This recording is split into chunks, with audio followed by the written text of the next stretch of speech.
I'm proud of that. Shelly. Yes. You look 39. It's okay Shut though. up. Mr. White, what would be the first meal that you would feed me? Salad.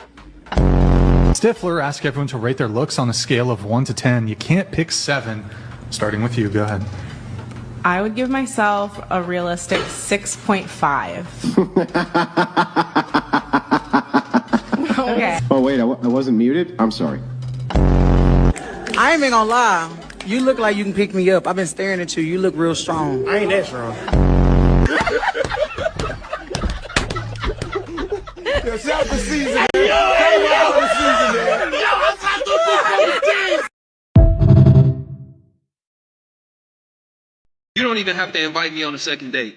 Open up your schedule for me. You don't want a man to turn into what you doing in the inbox, asking you how your day went every day. Open up your schedule for me. If you want me to plan dates, cool, I can do that. Show me the next 2 weeks of your schedule. I got Wednesday of next week free. I got Friday free. I'm allergic to shellfish. All right, big bet. What you did is you set your expectations, and then you left me the ability to meet them. Right. Right? So you keep putting me in position to do my thing. But you also, that's where we hold each other accountable. I can't duck and dodge like, bro, you told me when you was free. You set the parameters of what you expected to do. You know what I'm saying? You said you was free Wednesday evening. I know I need to plan a dinner and some evening activities. You feel me? It's like, that's meeting somebody halfway. A lot of times, unfortunately, bro, when we get to talking the 50-50 conversation, when a man say he wants 50-50, y'all always think that he wants you to go half on a bill. He just wants to be appreciated. It's a good question to ask. That he's expected to put out, bro. It's like 50-50 don't always have to be do what I'm doing. Feel the same role I'm feeling. It's like, no, bro. If I'm expected to do X, Y, and Z, you need to do A, B, and C. That's just reciprocity. That's all to expect, bro. You still acting like you can't take dick. I'm trying Give to dick. You could just feminize yourself right now. Like, I'm trying to change him one day at a time. I don't know why she acting like she not cute. When a business isn't making money, take it behind the barn and shoot it. You're treating me like your sister's baby father, and it hurts me every time you get off the phone with her. Like, I don't understand. Why is it that a partnership, when it comes to betterment, is only us to them when it can't be them to us? I'm gonna list these things off, and I wrote them down to make sure I don't forget it. You don't care about mandatory paternity tests. You don't care about paternity fraud. You don't care about male suicide rates. You don't care about equalizing hard, laborious jobs outside. You don't want to equalize that. You don't care about what happens to people that are falsely accused, which is almost always exclusively men. You don't actually care about the declining school performance, the rise in ADHD diagnosis, and the psychiatric medication that comes from it. You don't care about the lack of homeless shelters for men. You don't care about the weaponization of the family court, the equal custodial rights, reproductive say for men, reduction in child support and alimony, pathologizing of just men and masculinity in general, negative attitudes towards even men that want a nuclear family. You don't think or care about any of these things. And I'm not even saying it's just the feminists that don't care about it. Nobody I'm saying most people who don't do what I do don't care about this at all. And you're creating, and we talked about this 80-20 rule. What's happening to the 80%? You don't care. Not good. And the beauty is if I just get the man I want, if I just get the partner I want, if I just, I don't care. I don't care about what's happening with men. Let's bring the attention back to women. That's what the detective did in that show. Right. And that is what society in Western cultures is unfortunately like. Most people only care about males or boys or men if they are their brother, their son, or their father, or their uncle, or their close friend. This society, in the quest to be fair to women, to improve their rights, allow the worst representatives to take it to its furthest extreme. Right. When we talk so much about misogyny, most women can't tell you what the term is for a strong distaste and hatred for men. What's the term? What's the misandry? Being a misandrist. Most men's experiences that we keep labeling as incels, we keep labeling as misogynists. Their experiences in coworker situations, in the schools, dating, on dating apps, is that a lot of women are either misandrous or they're so reductionistic of men that if you don't have the money, you have no say and you need to shut up. And even if you do have the money, it's happy wife, happy life once I'm in your life.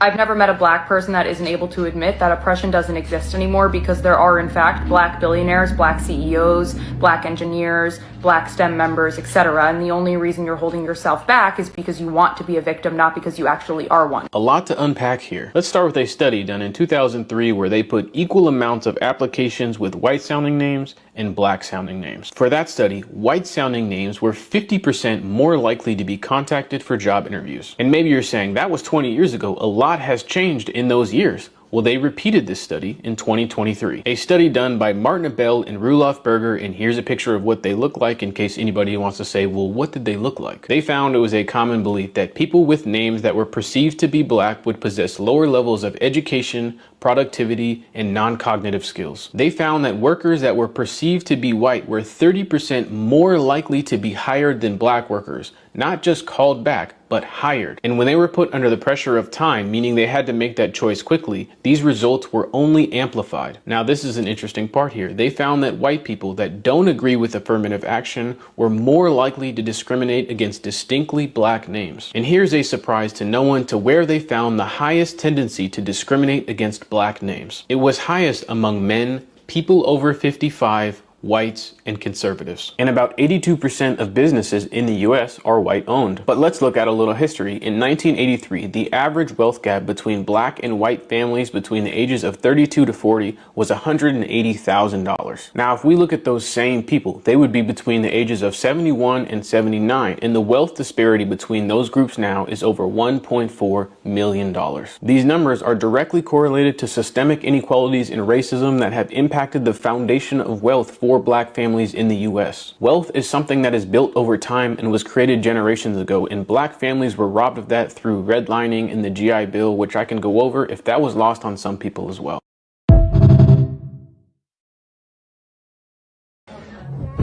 Vacation. Who's that? Family vacation. Who's that? Somebody. Let me see. Nobody. Oh my god. It's my friend. Okay. You're just saying because he knows that I want to JJ, go over there real quick. JJ. Alright. Go. I fucking put on a whole fucking scene in this. It's fun. But why they keep texting you? Because. Why they keep texting you? He's my friend. So text your friend, I want to meet him. Tell him your fiance wants to meet him. Tiffany, I'm not joking. Who the f*** is that? And they keep texting you. It's just one text. I don't know who it was interviewing Jesse Jackson. And they was asking like some questions about like black superiority or inferiority. And they was like, man, but you all excel in sports such and such, such. And I think the interview expected him to talk about some like DNA, genealogy type of shit. And Jesse said the most raw shit I ever heard. Jesse said, every time you step on a basketball court, the rims is 10 feet high. Every time you step on a basketball court, the court is 90 feet long. Every time you step on the football field, it's 100 yards. Right? The rules is flat out in public. That's the only place where the rules is in public. So you can't change It's only so much you can cheat me. It's only so much you can cheat me. Anytime the rules is in public, we fucking you up. Yeah. Black men have it 100% harder than any other nationality and any other race in the world. You have other black men that look just like you gunning for you. You have women that only want to use you. You grow up with a chip on your shoulder because you're taught that you always have to take care of everything and everybody, and nobody's looking out for you. And if you show even a hint of weakness, you a sissy, you a punk, you sassy. You have the whole world that looks at you like a threat. And as a mother of 4 black sons, plus I have cousins, I have brothers, I have my dad. They have it the hardest the hardest out of everybody. I look at the prisons, and I'm very, very passionate about young men and the recidivism rate and how it's so high. And I realize it is so high because the support for those men is so low. The support for them getting help with their mental health is so low. It's like, if you look at them, if they show an ounce of weakness, if they cry, if they show their feelings, they are judged in such a manner that they have to bottle up so much, and they don't have people that are just like, here I am. God damn, you can't be homeless. Ain't nowhere in the world you homeless. You homeless? Hey, baby girl, you homeless? Ain't no way. Man, you playing, man. What's up with you? You for real? Turn the light off. How long you been out here? You hungry? You hungry? Yeah, I got some food right here, man. I can't believe that you out here like that. You can have all my food. Golly, girl. Here. When last? Oh my God, chill. When last time you ate? Like you thick back, like you been feeding. Like you been missing meals though. It don't like you been missing meals. You all right?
Niggas and bitches, bitches and niggas. We back for another one. Just 3P. Alright? Let's go. One more time.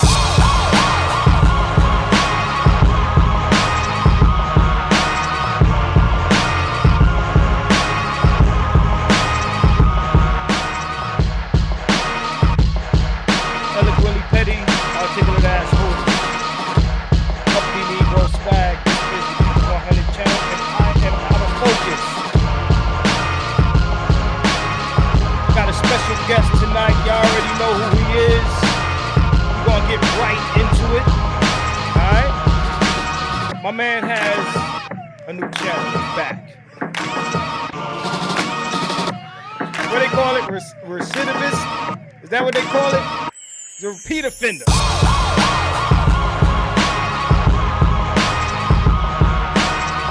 Here to repeatedly offend you. My guy, my man, my mellow, Mamiya, Obsidian Ali. Ooh, some of y'all pretend to hate this guy, but y'all always show up. Y'all always show up and fuck with him. Or maybe y'all fucking with me, but I get more people on this stream when I bring this man in than when I don't. So we ain't gonna go too long. We gonna bust it down. We gonna react to some things. But the main event, the main topic is surviving black marriage. Okay? All of you guys that's out there got wedding rings on. This one's for you. And also for the young dudes thinking about jumping over the cliff. I mean the broom. All right, without further ado, I'm gonna bring my man to the stage. His name is Mamiya Obsidian Ali. He has a new channel. We're gonna be posting a link tonight. My man is back here, just like everybody else that they removed from here that they really didn't fuss about coming back. So there should be no fuss that this man is back. He's here. He's cammed up. He's got his fly new setup. Like before. What's good? What's good, my man? Hey, what's going on, Marcus? How you feeling, man? Absolutely wonderful. Absolutely glad to be here. Absolutely, and I'm glad to have you here. You know what I'm saying? Again, a guy of my technical expertise has to shout you out every time I see your layout, your setup. You look like you in WNB something somewhere, you know what I mean?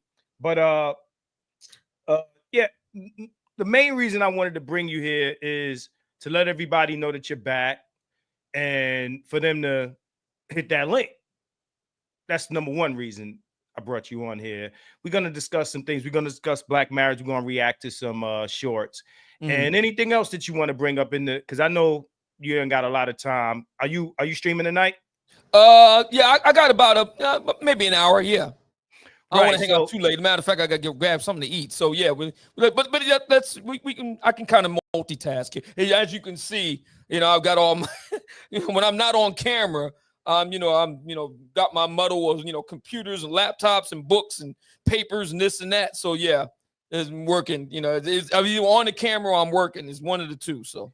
Right. Same here. I got a bunch of shit in front of me, editing equipment and shit. Right. But shout out to Guyagamy. And I want to make sure I'm pronouncing that right. If I'm not, let me know. He says, greetings and supporting. I appreciate you. Thank you for that $5. All right. We got a few people in here. Let me shout out some people real quick. We got Adric. What's going on, Adric? My man Tan is in the building. My man Rob. He's saying the Netflix Surviving Black Marriage. That's Netflix original. Absolutely. Of course, we got you. You've been here since early. We got my man Shaka, Terry Folds, my man Mr. O with the info, my man Detro, Win Lose a Rug. Shout out to you. My man Saul T. Balls is in the building. All right. My man Patrick Sain is here. My man Youssef. What's going on, Seth? All right. So let me see who else is up in here. The Pookie and Ray Ray show is in the building. My man, the Manosphere Hall of Fame, he's up in here. Outspoken introvert. My homegirl Nels. How you doing, Nels? All right. My man Dave Towle, the provider male is dead. That's the slogan of mine. Oh, if you never heard that term before, the provider male is dead. Probably going to do another one of those videos pretty soon. Let me see who else is in here. Nameless is in the building. What's going on? Hey, Nameless. I went to Reddit, man, and on Reddit they have a list. I'm gonna probably do that next show because I don't have it queued up.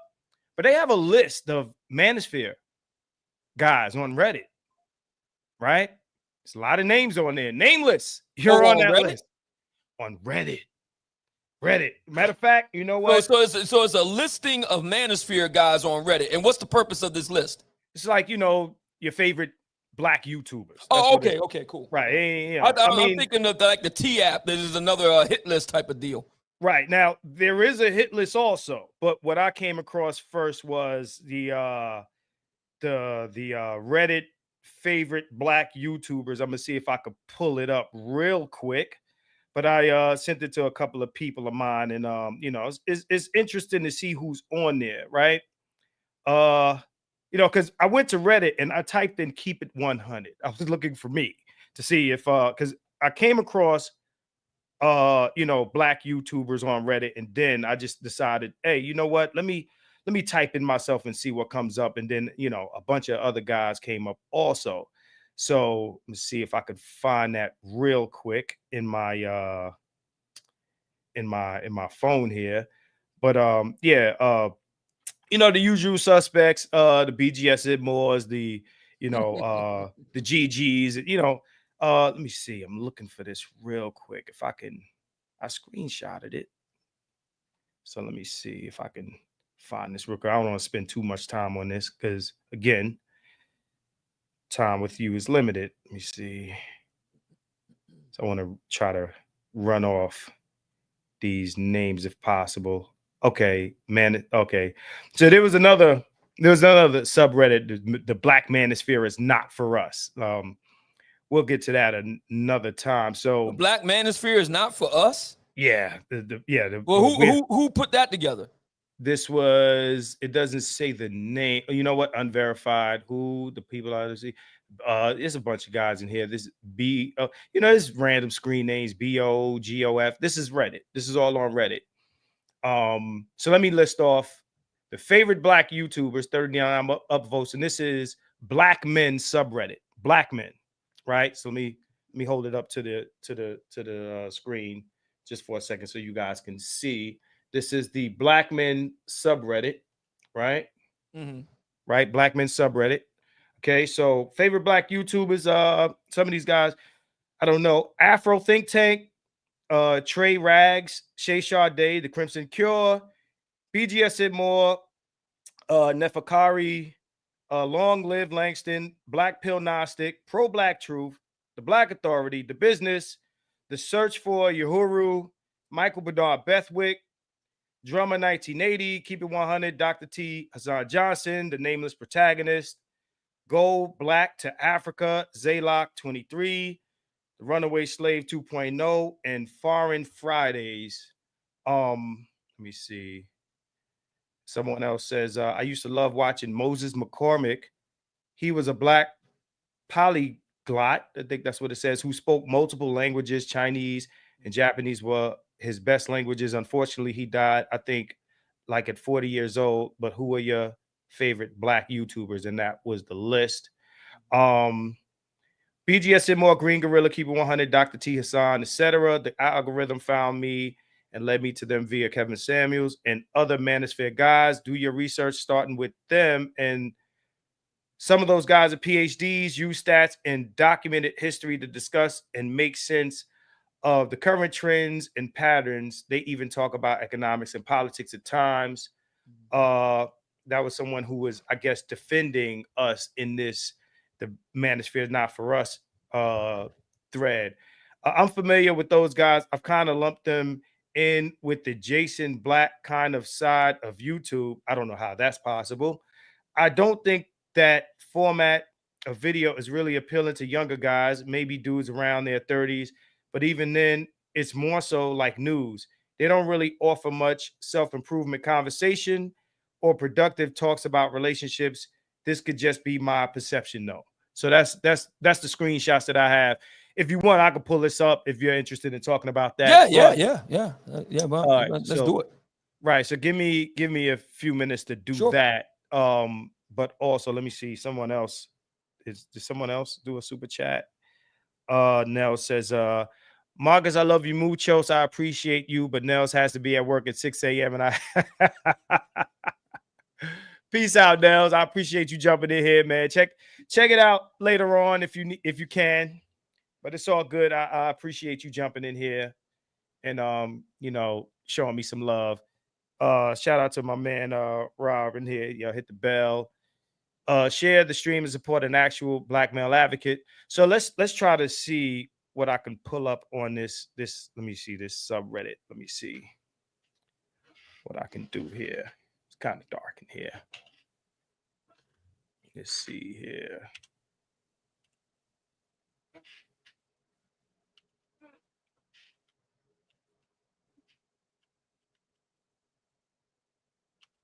All right. So, okay. It's called Safe Space for the Black Men of Reddit. Let me see here.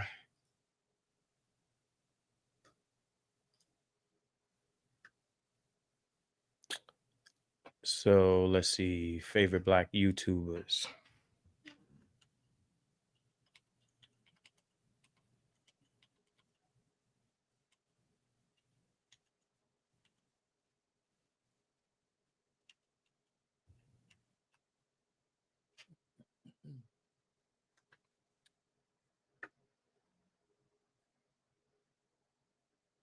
Let's see. Are we still in? No. I think I came out of that by accident.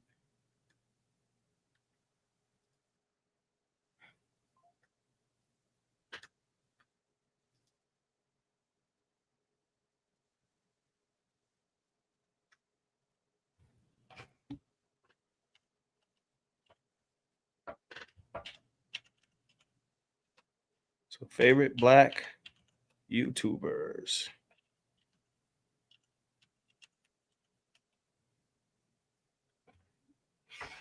All right, let's do that. Let me share this screen real quick. Just wanted to get there first.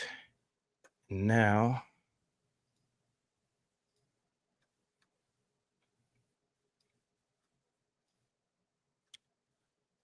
Okay, let me pull this over here. So let me know that y'all can see this.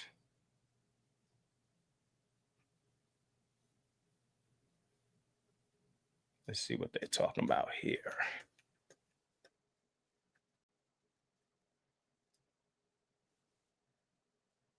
You're not able to see. Can you see this? I don't think you guys can see the screen. No, I'm not seeing anything. Yeah, I don't think you can see the screen that I'm saving. Stop screen. Let me try it again.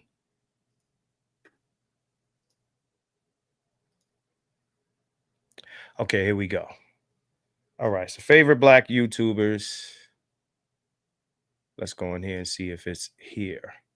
Okay, this is probably RDC World. Amazing Lucas, Jason Black, Tori and Rain, Drew Joyner, and Watch Clyde. Corey Kenshin, Corey X Kenshin, Contact, Auburn Breach, Conflictish, Auburn Breach off the top of my head. Let me see. FD Signifier.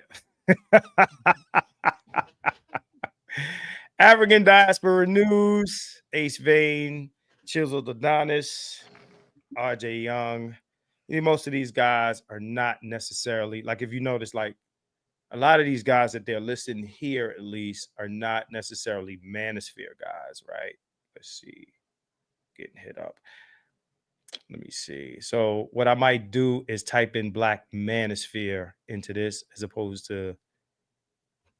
So here we go. O'Shea Duke Jackson, Ken Gonda, Green Gorilla, The Defiant Lawyers Network, Afro Scientific Spirituality, Austin Holloman, Tariq Radio, The Amazing Lucas, Sergeant Willie Pete, Afro Think Tank, Trey Rag, Shay Sade, The Crib Secure, BGSF. I think this is the list that I read earlier. Yeah, so let me type in Black Manosphere and see what comes up.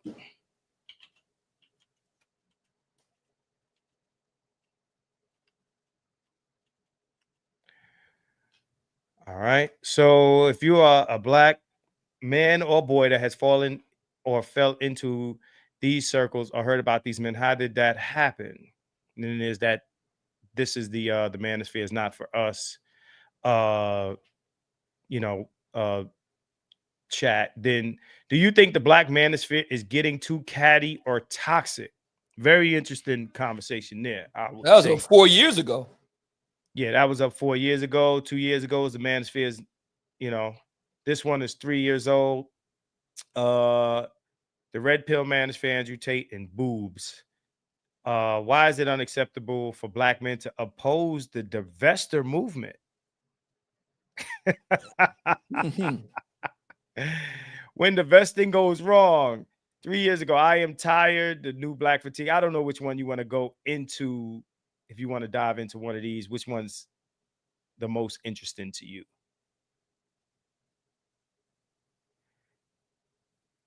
Let's go into here. What were the circumstances around your intro into the Black Manosphere? Of course, you see Kev here. Honestly, mostly because I had nothing better to do, and I was looking for YouTubers that talked about the dating market.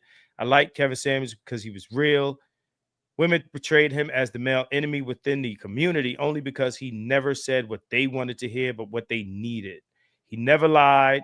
Some women want the top 5% of men without being what those guys want in a woman. And the most ridiculous part is they don't want to improve to fit those guys' standards. About Fresh and Fit, I never liked those guys. And I think without lying that most guys don't like them neither. They just watch the show to see the hot girls or to see Fresh and Fit crushing hot girls' ego. You learn nothing from their videos. I don't know the other ones. Edit About Fresh and Fit. It took me 3 videos to realize they don't respect Black women and they are both colorists. Let's see here. I found out about this through Black femcels, misandrists, and divestors. Back when I used to troll them, they adopted the phrase high value man when complaining about men and Black men and promoting weird Black female podcasts. And yes, I did separate the two because Black men had a special kind of hatred taught with those female incels. Yeah. So most of this looks like it's mostly about Kev. I'll dive into this. Manosphere is not for us. All right, so this may take a minute, but I feel it's worthy of a conversation. I know a lot of us have heard of the Manosphere and the red pill stuff, most likely from Kevin Samuels and people like him. What it is now is something much different from what it used to be, which was actually a productive space at one point around 2015, 2018. It's obvious now that most of these men have a warped perception of reality with women and outright disdain. Something that never gets brought up, especially the relationship between Black men and women. The Manosphere red pill space is not for us. Let's see who's saying this. It doesn't have it probably on the bottom. When they're quote unquote advocating for men, they're not advocating for us as Black men. Most of the red pill space speaks mostly negative things about Black women and Black people in general. They'll repeat the tropes that we all know and cast Black women away as undesirable. For us who actually are around Black people and interact with Black women, we know this isn't the entirety, that argument. I think that the idea of the Manosphere and the red pill space can be good. In practice, however, it could use some work, as I'd have to admit that, especially these days, it does come off as just disdain for women and placing unrealistic traditional standards on them, right? What they fail to realize is that as a society, we don't ever go back. Women are more used to working in more equal gender roles, which is not a bad thing at all. Societies change and we have to learn to adapt. The red pill Manosphere space makes the mistake of telling men that this is a bad thing, which I believe is wrong. The masculinity of our grandfathers and fathers' generation is not the same for us. The society we live in now, especially as Black men, requires us to be more gentle, more patient, more kind, more organized, more charismatic, etc., while still being firm, confident, disciplined, grounded, etc. Dealing with Black women is a bit different from dealing with other races of women because our cultures and who we are. These things aren't taught in the red pill and the manosphere space where a lot of young men are. They're looking for some type of guidance, which is not wrong. The issue is that what they're finding is not applicable to them. The space does not speak to us, and our younger men are leaving them without the guidance that their counterparts can find so easily online. There's a version of the Black Manosphere online, but it's very disappointing. All they do is complain about Black women and start drama with each other. If we want better, it would need to start with us first, instead of pointing the finger at Black women who are on an uptick of success. I believe that we deserve a space to guide each other, and especially our younger men. Lord knows we need that. Just figured I'd share some thoughts. Hope that wasn't too long. What is your... Sorry about that. Yeah. I was gonna say that's... Yeah. You know what's interesting about, God, I'm going to assume it's a guy who wrote this. Right. What's interesting about guys like this, we never see them at the conclave. They never show up. Mm. That's the interesting thing about guys like this. And my thinking is this: if you feel that strongly about it to the point where you're writing de facto think pieces online, that's when you need to go outside, brother, start touching some grass and get involved. That's what needs to happen next. Be the change that you want to see. So if you think that the Black Manosphere isn't getting the job done, what are you doing other than writing think pieces online? Because you ain't at the conclave, I can tell you that. We've been doing it now 4 years, about to do a 5th next month. I don't see these guys there. I think there's a reason for that. I don't think these guys are like, I think that a lot of the stuff that you might say there would offend them. Favorite Black YouTubers, yeah. Shout out to you, guy. Thank you for that. Win Lose a Rug says, search Kevin Samuel's name, not Manosphere. I'm in that sub. More recent nonsense is in there. Oh, okay. I'll check that out, bro. I would ask you for a link. But yeah, as you said, search Kevin Samuels. Okay, I'll do that. I don't think that Black men are used to the idea of fellowshipping with other men. If you look at, let's say, and I'm talking about in mass. If you look at Facebook, you ever like get dragged into a join a Facebook group that's supposed to be like a Black men's group? Yeah. They start the group off as nothing but guys in there. After a while, what happens? They let women in. Well, who lets women in? The Black men.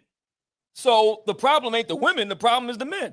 Why can't the men do something that's only for the men? That's the problem.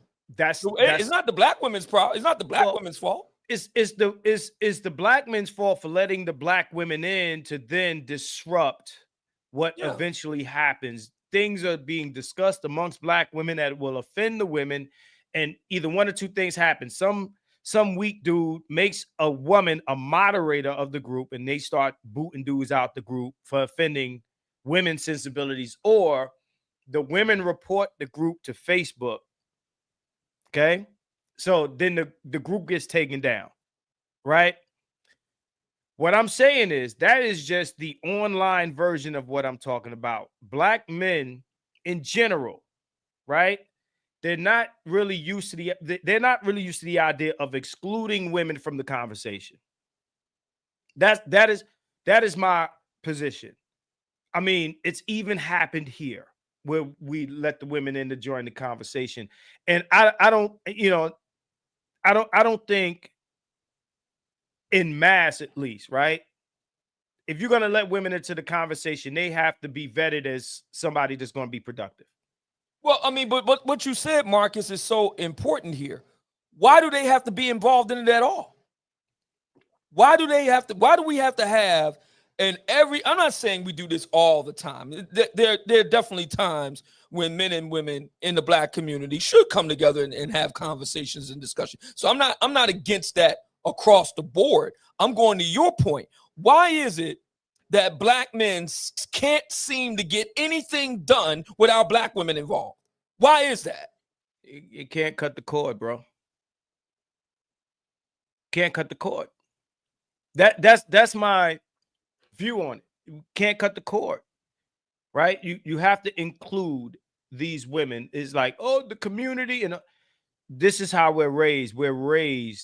We're groomed. I like to say it's grooming. We're groomed to see every conversation as, I'll give you a story, right? Crazy. And then I want to kind of get into this surviving Black marriage thing, right? 2022, a friend of mine got married. Okay. Right? Got married. But before the wedding, there was a text thread where we were all in, him and all the groomsmen, right? So we're talking about different things with the marriage. With the wedding, I should say. With the wedding. And, I swore to my life that this would be the last wedding that I would participate in, right? Not because of this, but before this. I said, you're the last guy I'm going to be in the wedding. The tuxedos, the usual wedding stuff. Did you get your tuxedo? Did you get fitted? Yada, yada, blah, blah, blah. So we're talking about that. We're talking about the bachelor party and everything like that, right? Out of the blue, this man's fiance pops up in the text thread. She pops up. Hey, this is, I don't want to say a name. Don't do that. Don't do that. This is Susie. Hey, how's it going? Is everybody good? And you guys have your this and that together. You guys ready? And I'm like, oh, and I'm like, I'm about to be the bad guy. I'm about to be the villain. I said, what the fuck is she doing in here? Why is she in the groomsmen discussion? So then I asked my man, I said, are you in the discussion with her and the bridesmaids? He said, no. I said, do this for me. How about this? Either boot her from the thread, boot her from the chat, or start a new chat and bring me into that chat when you do. And I got up out of there. Everybody's tripping. Him and his other guys are losing. They're tripping about you leaving. They're tripping about me even saying what I'm telling you. Yo, why? It ain't that serious, bro. I'm telling you. Listen, I'm like this for real. I'm like, yo, what the fuck? Groomsmen. So groomsmen getting together and women involved in the proceedings is not that serious. I'm like, I don't know what I'm privy to say in here. I don't, you know what I'm saying? You thinking it's a conversation with just guys so we could say guy shit, And I don't know what she's gonna. I'm gonna say something wild, and you don't even say to me in a separate text like, "Hey man, wifey in here, watch what you say." I might be liable to say some shit like, "Hey, you got the big booty bitches for the bachelor party," or some shit like this. Listen, I don't want to do it. I don't blame you. I'm like, that's what stag parties are.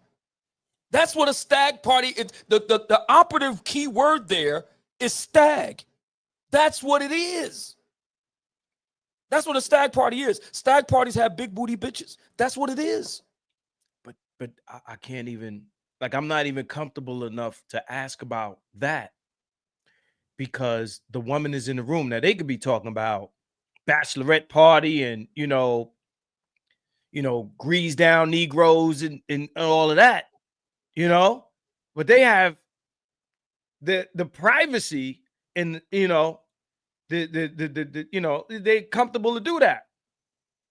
So Salty says, you're absolutely correct. I've seen people thrown out of the fraternity group on FB for inviting women in. every group that I started on YouTube, I start and I bring, you know, if it's a black men's group, and I got one up right now, you're in it, you're in my group. It's only men in there. And I make it so that you have to add, like, you need administrative approval to add people to this group. And I do it on purpose because I look at who's trying to get in the group and who was added by who, and it never fails, bro. It's always a list of females that dudes are trying to bring. Oh, she's cool. And I'm like, bro, it's a men's group. What are you doing? Thank you for Salty for that. But yeah, this just what our culture is, bro. It's just what our culture is, and it is what it is. He said something. Is Dr. Thunder in here? I didn't see Dr. Thunder. If Dr. Thunder, shout out to Dr. Thunder if he's in the building. You know what I'm saying? You know. So I wanna He's setting up brothers to fail with his marriage advice.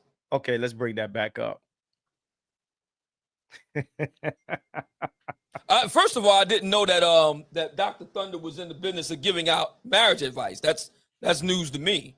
That's number one. Number two, well, I'm going to go out on a limb here. My understanding is that Dr. Thunder has been in a successful marriage for quite some time now. I don't know the exact number of years, but I do know it's been years. He is currently in a successful, long-standing marriage. So if he is indeed doling out marital advice, it would seem to me that the brother is living his own raps. It would seem to me that the brother has the receipts. Now, again, you know, I don't know exactly. This is news to me. I didn't know that he was giving out marital advice, but if he were, it occurs to me that it's pretty credible. Well, this is what I'll say about that, right? And you know, me and the good doc have had a marriage debate for some time now, and you know, Doc, it's Doc's position that he you know, not only supports marriage for black men, but supports marriage like from a black love perspective. Now, Dr. Thunder might be a case where, you know, he's successful in his current marriage, right? But to use that as some sort of argument for marriage in general is not good. Especially now, okay, we know all right. So you're bringing some nuance to it.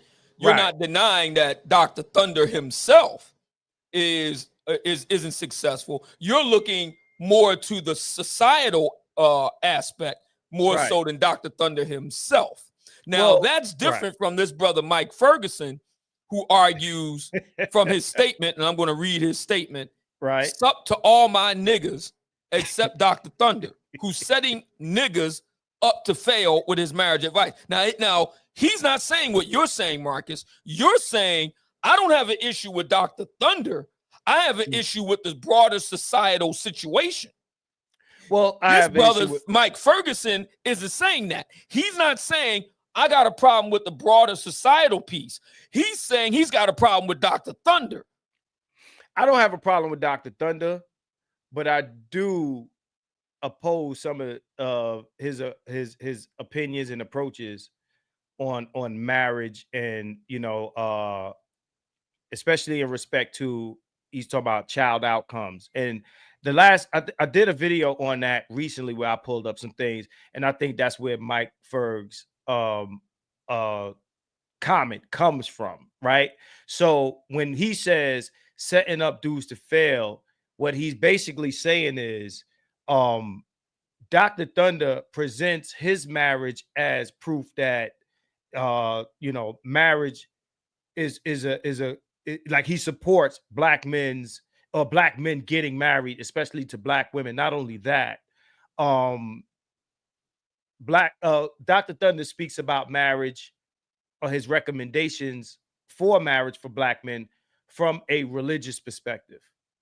And it is my perspective that religion doesn't necessarily make your marriage successful. It's not going to necessarily produce positive outcomes in your kids, et cetera, et cetera. So I'm not opposed to Dr. Thunder the person, but I am opposed to some of his positions on marriage because it's but you made it clear that your position is largely, for the most part, you may disagree with Dr. Thunder here and there, but the main issue for you is the societal piece, where we are as a society, and marriage is a societal institution.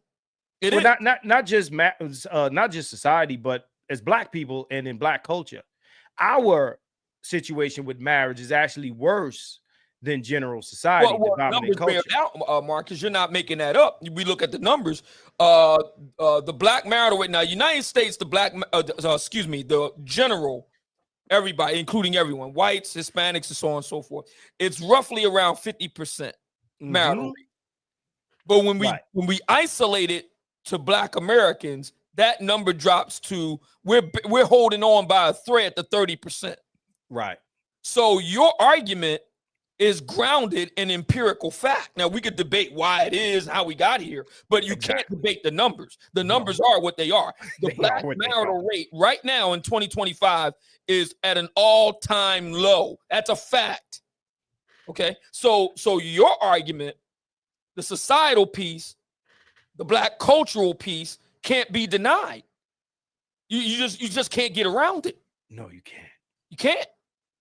And again, I think a lot of what Mike Ferg's disdain is this.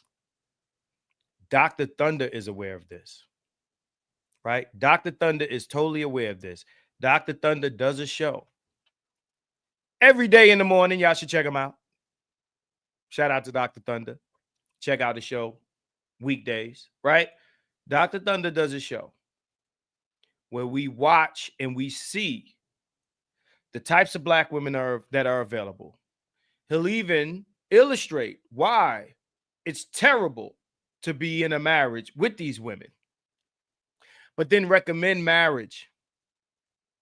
Now, that's a good distinction. Now we're moving from, start out from the societal piece, went to the Black cultural piece. Right. Now we're drilling down on the women that are supposed to be wives. Now, let's talk about that. The wife quality of Black women overall, we're not saying every last single Black woman, obviously. Okay, just for the record, we're on YouTube. We know how YouTube works. So let's just get the disclaimers out of the way. We are not saying every last single Black woman in the United States. That's not what we're saying here. We're saying overall, generally, the wifely quality of Black women has greatly diminished. You can't get past it. It has diminished. Now, are they good in other capacities? That's debatable. Are they good for a good time and not a long time? You could debate that. Are they good to be just good platonic friends? You could debate that. Are they good to be baby mamas? You could debate that. But when it comes to wifely qualities, the quality of Black women generally has greatly diminished. You can't get past it. That was a major point that Kevin made on his show 3 years ago. That was the argument. The argument was that the wifely quality of Black women today in the 21st century has greatly diminished from where our mothers, our grandmothers, our aunties were. That the mating quality of Black women back then was much higher than it is right now. You can't get past it. So let me read this, right? And I want to respond to you, unless you got some more to add. Ghetto User says, absolutely agree. If you let women in, they will control the narrative. Most of the time, they bring chaos and will talk over the men. I think he's talking to what we were speaking about earlier, as far as letting them in groups, letting them in clubs. Like, there ain't too many exclusive Black men's clubs. Like, what you've created is very rare. You understand what I'm saying? In terms of in our culture and in America, what you've created, with the conclave is rare. It's rare. Yeah. So thank you, Ghetto User, for that super chat. This is what I'll say. And some of the videos that I'm gonna play. Let me get rid of this reel that I was playing earlier. Cortez Smith says he doesn't think that the quality of women has greatly diminished. He feels that they've been bad, never showed signs of being good overall, even 100 years ago. And I'm inclined to believe, to agree with what he said. And we have a lot of proof. I think that what has happened is the environment is different. Women have more resources than they did before. And, we could talk about the whole Monahan thing, welfare, etc. I feel as though Black women were tied to Black men at a point in America where they really didn't have any other refuge. And when they got their freedom papers, and I think you remember, because it was on one of your posts on Facebook, you seen me go back and forth with a guy. So you know what I'm about to say because you read me say it. You read me say it on your post on Facebook. I told this guy, I said, we often blame welfare for, the state of what Black women had become. But I think that it was dormant the whole time. I think that you give them something that they can use as their emancipation. If they wanted to be there, they would have acted like all the other women did. I think Black men in Black culture, when they speak about welfare, they talk about it from the context like only Black women got welfare, as if other women in America didn't get welfare, and that those women chose not to break their families up for the check. Now, mind you, I will add this to be fair. And Beretta 9, I see you. I'm gonna get to you, bro. I don't think that the social workers that were, knocking on doors for the no man in the home situation were knocking on all these other non-Black doors. They were really focused on Black doors, Black family doors, to get the Black men out of these homes if these women wanted to check. I think that that's a thing. But I think that the non-Black women, if they took the check, they didn't walk away from their men to the level that Black women did. That's not something that welfare created. That was something that was there already. Okay. Right. I get your point that that this sort of thing has always kind of been latent with many Black women from times gone by. They just weren't able to actualize it in the manner that many Black women seemingly do in our time today. That's something that, to be frank with you, that's something I've always thought about too. Not in the way that you laid it out, but in this way. I don't buy the argument that some brothers and many sisters put forward. I'll give you an example. The idea that many Black women are masculine, if you will, right? So you brother, we have this town hall style deal that we do in Black America. Black men and Black women, we're all kind of talking together. And a brother or a series of brothers will make the observation that a lot of Black women are masculine. And what you'll hear from sisters and some brothers in response to that is that, well, she had to do that in order to, get along and do care for the kids and make it to school. And she had to be hard. Now, okay. No. See, I think that there are some sisters who are just inherent ball busters. No matter what their family, like you hear this same line of argument with the fatherless home thing, right? Well, a lot of Black women are raised with fathers in the home. I know quite a few Black women that were raised. Not only were they raised with fathers in the home, I mean, the fathers were married to the mothers. They two-parent home, suburban, the whole Megillah. They're just a bitch. That's all it is. They are just bitchy people, and we don't want to acknowledge that. There are some people, in this case, Black women, who exhibit type A, difficult, disagreeable, bitchy behavior. But we know that the culture forces this. We just don't want to acknowledge that. Your point about this latent type of situation with black women that they weren't able to actualize it in the past the way they can do now. I actually think there's something to that. Now, do I think that's true across the board, 100% of black women? No, I don't. But I do think that it's much more there and much more prevalent than we want to openly admit. That is what I do think. Let me handle this super chat. Shout out to Beretta 9. Bro, look, this is what I got for you. I'm gonna start ringing the BGS bell anytime somebody leaves me an outstanding super chat. I'm sorry, yo. I don't want to get you mixed up in this, but this is my BGS bell. I can do one better for you, brother. Thank you, Beretta, for the $50 super chat. You should have threw the echo on that. The obsidian echo. I would have loved that. Appreciate you, brother. I appreciate you, bro. So yeah, shout out to you, man. I appreciate you. And you know, he says, what's the math? Cypher, G Cypher, Omega, Universal, God Body, Bodyguard, Zigzag, Zigala. You know, it's some New York shit, bro. I don't know the mathematics, man, but you know, just go and answer that Brooklyn ass shit. I appreciate you, bro. So where's Nameless's comment? I want to read Nameless comment because you know, let's hit some of these. Black women involved have been terrible. Cortez is right. This is why Daughters of the Trade is required reading for black men. They've been betraying you, brothers, since the last 400 years, and it's now just coming to light. Nameless says that was also the case with the title 4D when it came out. The idea of it was black women disproportionately were in government assistance and propped up the deadbeat dad moniker. Yeah, so there's that. But he says he said it's not ninja, it's knowledge, wisdom. Look, I'm sorry, God. You know, I don't want the God degree. All right. So, you know, let me slide on that one, Beretta. But he said, nah, nigga, it's knowledge, wisdom. My bad, bro. But yeah, I'm inclined to believe that is definitely not new and it's definitely cultural.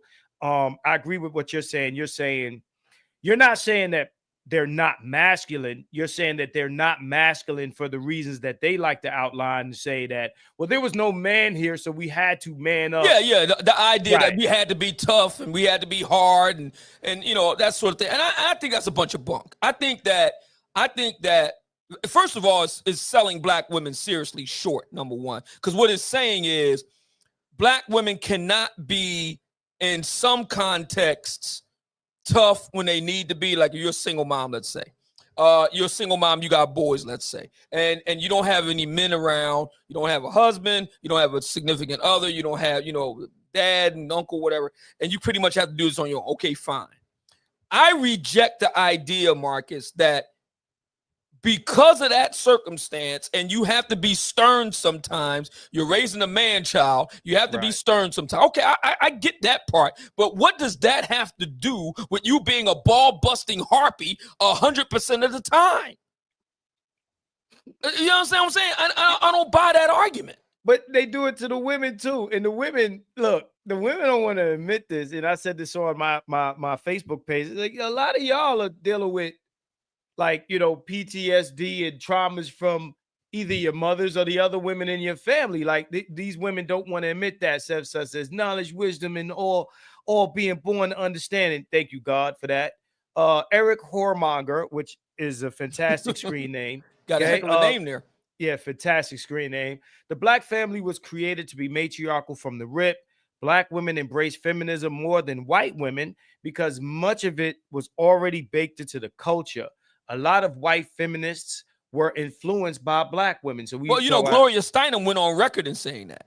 Right. You know, so and it is true, you know, shout out to the late great sociologist E. Franklin Frazier. He talked about this in the 1930s with the Negro family. This was about 30 some years before Daniel Patrick Moynihan. For all the people out there, I just want to say, let me look in the camera right now. For all you people out there that are upset that the Black Manosphere references the late great scholar, presidential aide, and U.S. Senator from the Empire State, Daniel Patrick Moynihan, and his Moynihan report in 1965. If you find that to be problematic on the part of myself and other brothers within and around the Black manosphere, then I'll give you another name that'll really make you upset. The late, great E. Franklin Frazier, Black man sociologist, back in the 1930s, he released an entire book, not a report, an entire book on the state of what was known back then as the Negro family in America, circa 1938 or thereabout. It was published. It is no longer in print. I believe you can find PDF copies floating around on the internet. Unfortunately, it is no longer in print. If I had my druthers, we would get a manuscript, clean it up, and then re-release it because it is so prescient and so profound and important in our era right now. But if you are upset and if you feel some kind of way because I and my compatriots in the Black manosphere reference Daniel Patrick Moynihan's 1965 report on the state of the Black family, then I'll give you another name that'll really make you mad, E. Franklin Frazier. Go back and read that in the 1930s and holler back. Now, that's what I have to say about that. Right. But, I think it was something that Cortez said earlier. It might have been Cortez, if I'm wrong about who I'm quoting. He said, most black men are feminists. I think that's a correct statement. And I think that the reason for that is because they were raised to be feminists. It's impossible. It's very difficult for you to be embedded in a culture where you're surrounded by women. You're surrounded by women, and you're raised like your sisters and all the females around you are raised. Not only is that true, Marcus. Mm-hmm. Not only is that true, I'll give you evidence. I'll give you proof.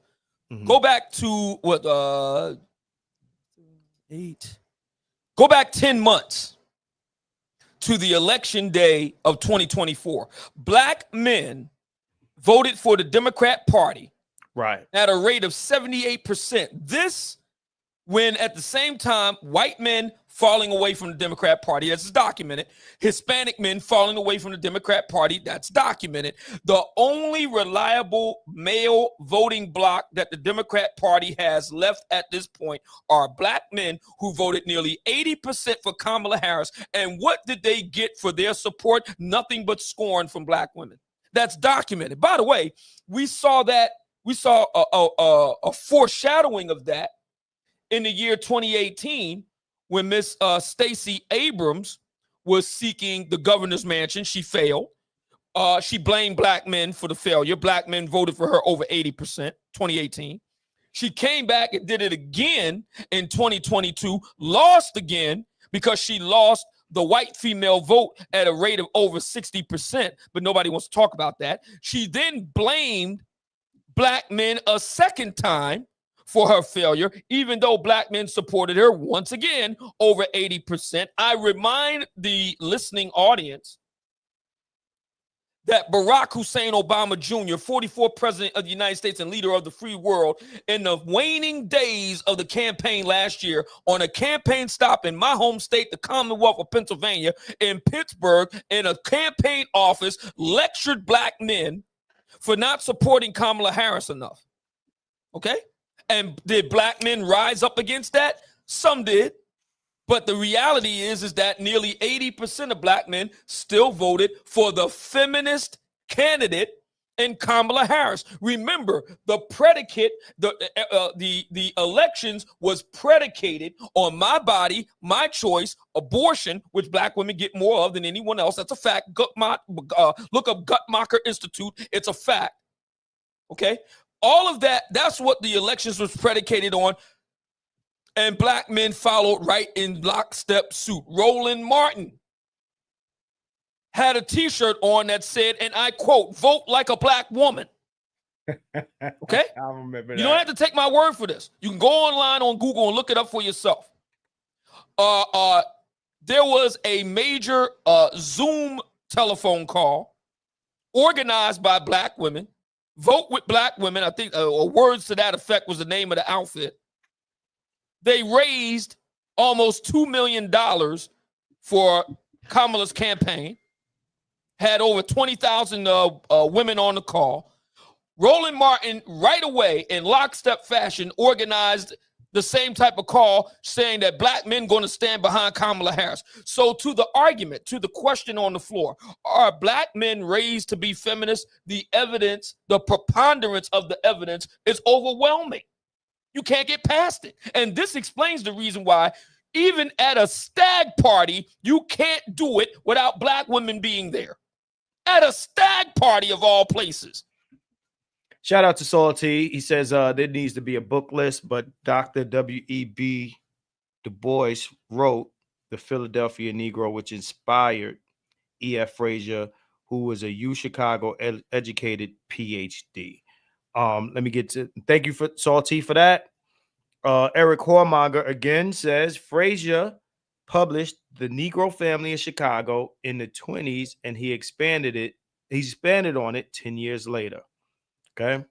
Excellent sociologist. He's one of the unsung heroes of Black academe and intellectual life. I think he's often overshadowed, in my personal opinion.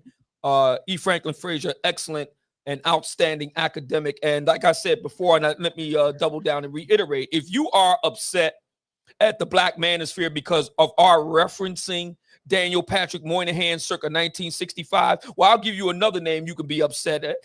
E. Franklin Frazier and his work with the Negro family, 1920s through 1930s. There it is. So, yeah. Like I said, you know, those women, and I always say this, and the guys in the chat know I always say this. The women now are the same as the women then because they learned from these women. If we're talking about, you know, masculine women, we have to be honest about where that comes from. It didn't come out of thin air. It didn't come, like you suggested, out of circumstance. I became tough and masculine because, you know, Black man had abandoned us and all of this stuff, you know, all that nonsense, right? Before the wars and before welfare and before all of this shit, you know, Black women been what they've been. They've been throwing, you know, hot grease on their husbands and all this wild shit. I'm sure you saw the stat back in the day, the percentage of men that were dying at the hands of their wives, right, was higher than the reverse at one point. Shout out to Growth, Talk with Kofa. He said, I literally just spoke about that tonight, the trap of tolerance, the hidden habits of keeping Black men stuck. We're socialized that mama's right. I just did a stream. My last stream was Surviving Black Mama, right? Now we're talking about surviving Black marriage, right? Is there anything you want to say about this? And I'm gonna start this this reel that I have here. Well, you know what's interesting about the Black father debate, and this is something that we've been trying to put to bed forever and a day. The Black Manosphere you was reading earlier from that Reddit list, and I kind of chuckled as you was reading it because I'm like, what planet are these people on?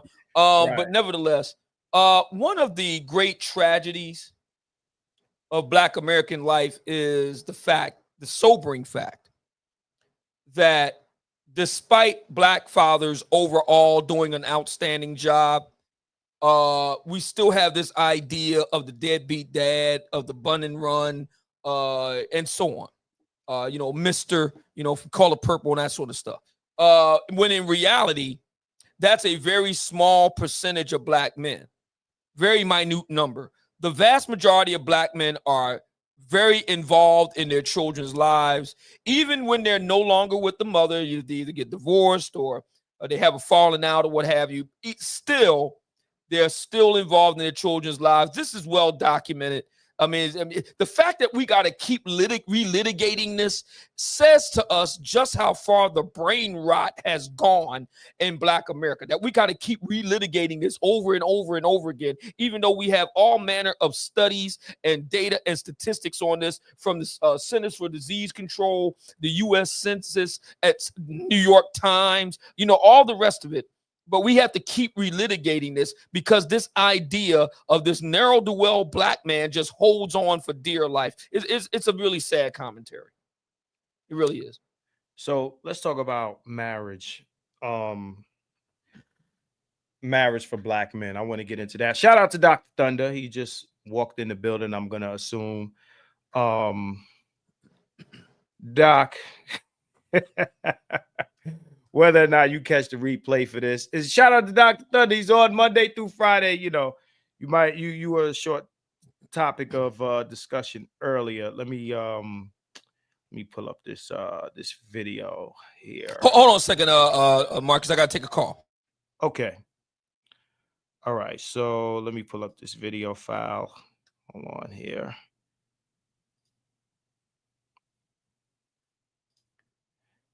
Let me see here.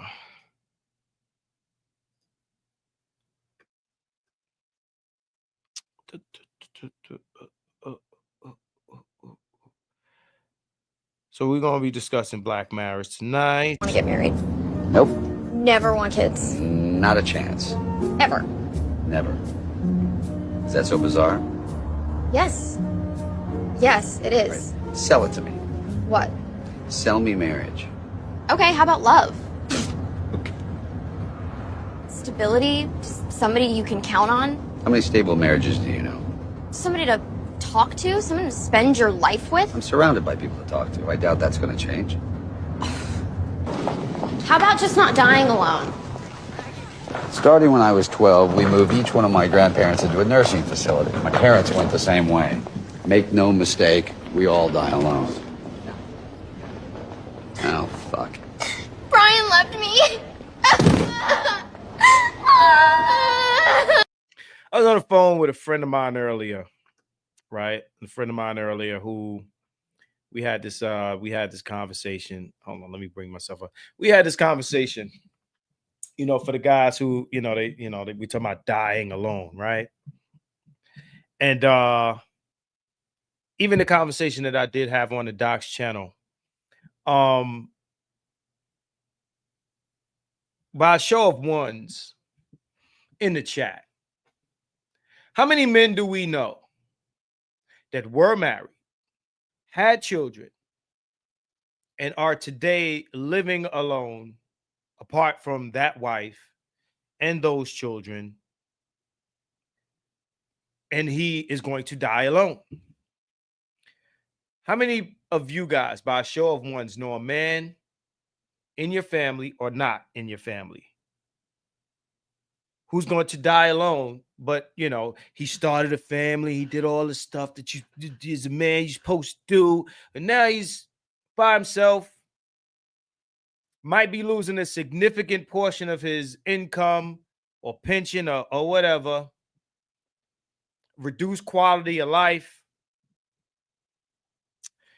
but he did all those things, and not even his children come see him. I got guys in my family like this. Okay. So the getting married to not die alone narrative, right? You rolling the dice. I told my boy today, men, whether we want to feel it is fair or not, we're like horses. When you can't pull tractors anymore, when you can't pull a carriage, when a motherfucker can't sit on top of you and ride you to a destination, shotgun time, right? And I'm going to have the conversation with you that I had with my boy. You're going to be heartbroken by who's holding the shotgun. You're going to be heartbroken when you see who's holding the shotgun, ready to put you out, not to pass you, but to glue, right? It's like, motherfucker, what? After all the places I took you, after all the rides and shit, after all the plows and all the heavy shit that I pull, you gonna shoot me, motherfucker? You gonna shoot me? You gonna hit me with the shotgun? You gonna shotgun me? You gonna turn me into glue? Me, nigga, me? Your feelings are gonna be hurt. This might be your wife. This might be your kids. Whoever. Right?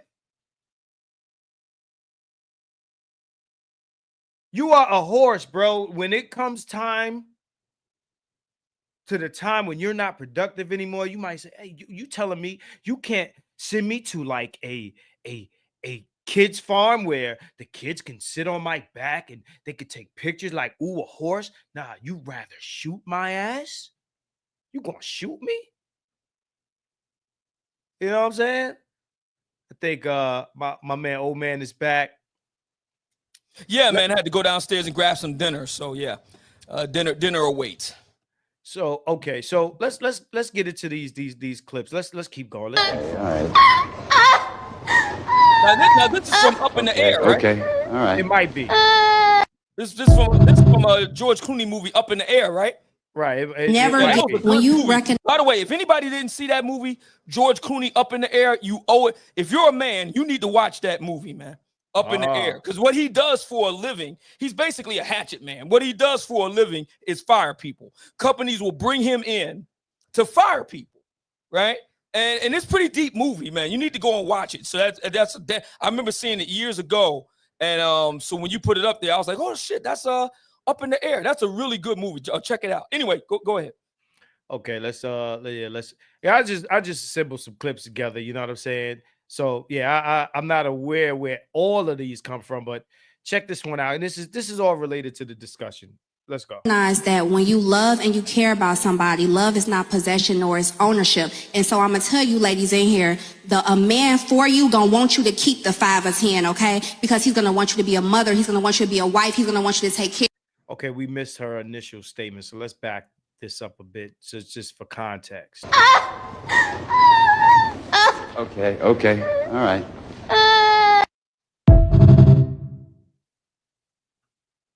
Never give somebody 100%. I don't care if this is your husband of 50 years, okay? Because you cannot control what people do. And when you give somebody 100%, you need the 5 or 10 to dig for a shovel to dig your out of the mess that you're gonna be in when the shit go to left. I'm gonna respond with a question. If you're not giving me 100, then can I supplement it? When you recognize that when you love and you care about somebody, love is not possession nor is ownership. And so I'm gonna tell you, ladies in here, a man for you gonna want you to keep the 5 or 10, okay? Because he's gonna want you to be a mother, he's gonna want you to be a wife, he's gonna want you to take care of yourself, he's gonna want you to go to the gym, because that little 5 or 10% is going to be what's gonna save the relationship, what's gonna make me love you when like ain't enough, okay? Never give your man 100%. So I have to ask this question before we go any further. Mm-hmm. So my question becomes this: how is you going to the gym as a woman, a black woman, somehow a detriment to your marriage? I heard her say that, they want you to be a wife and a mom. Okay, fine. I get all that. All the pressures of that. A lot of black women ain't up to the task. We never want to talk about the women that ain't up to the task of being a wife. It's so hard. It's so, oh my God, I need so much help. Listen. You're not built for this, all right? That ever occurred to you? Has it ever occurred to you, madam, that you are not built to be a wife? Has that ever occurred to you? Has it ever occurred to you, madam, that you are not built to be a mother? I hear all this talk, Marcus, about men, and to be fair, it's not just aimed at black men. It's an overall Western thing. Men need to help out more at home, and men need to do this, men and emotional labor and this and that. And I said, look, listen. I am not denying that there are louts and layabouts as men out there. If you want to tell me that there are men, in this case black, that are horrible husbands, horrible fathers, horrible mates, you'll get no argument from me on that. But you can't base it on that. I refuse to believe that all brothers are this way. Moreover, I refuse to believe that all the sisters are wife material. All the sisters are mother material. Look, All women ain't built for this. That's just the truth. Why is it that we can't say that? Now, let me bring that back to that sister, because I talked about her real bad on Instagram. I got damn near 80,000 views reading her the riot act. Let me tell you about her. Now, she's talking about save 5-10% for yourself. Sis, you can't save 5 or 10% of anything because you're not married. You've never been married. You never will be married. You're almost 40. Okay? Why are you talking? And why are everybody else listening to them? Why in the black community, in the black precincts, we allow black women with no qualifications in the matter at hand to talk? Why? Why do we allow this? Why do we give them a platform? Why do we give them microphone? You know, and it cracks me up, Marcus. You got these sisters that's complaining about the manosphere, talking about putting tariffs on microphones, talking about taking away the microphones, talking about deplatforming us, censoring us. And we allow black women like that one that you just had up there on the screen. She's got no experience in being a wife. She's got no experience in being a mother. She's got no experience in keeping a man. She's got no experience in cooperating with a man. She's got no experience with submitting to a man. Oh my God, you use that word submit. You're goddamn right. She's got no experience in any of that. Yet and still she's up there on the dais saying some ridiculous nonsense. And we go along with this crap. Why? Because it's the culture does not require any of the things you're saying. Understand this. If the job doesn't ask for experience, right, for the job, and you get hired without experience, then we can't ask. Again, it's back to kind of like the men, like our culture. But see, dig this. We can blame the men, but the men were cultured by the women, right? So even these simps, these girl dads, all of these guys, they were cultured by the women. And a lot of weak men, for access or proximity to women, they went for it. Understand this, right? If the woman never knows that she has to have those things, the necessity ain't there. Why does she need the experience if she can? It's like the guy who doesn't have to work for the pussy, right? Culturally, women never had to be wives. They never had to submit. The men are the ones who submit. Black men are submissive, not black women, right? And that's always been their requirement. Black women have always made it a requirement that the majority, at least, you know, not the men that they like to procreate with, but the men that they eventually marry and you know, be in committed relationships with, they demand. Oh, and by the way, not to cut you off, Marcus, the average black woman in the United States today has their first child at 24, marries for the first time at 32. Fact.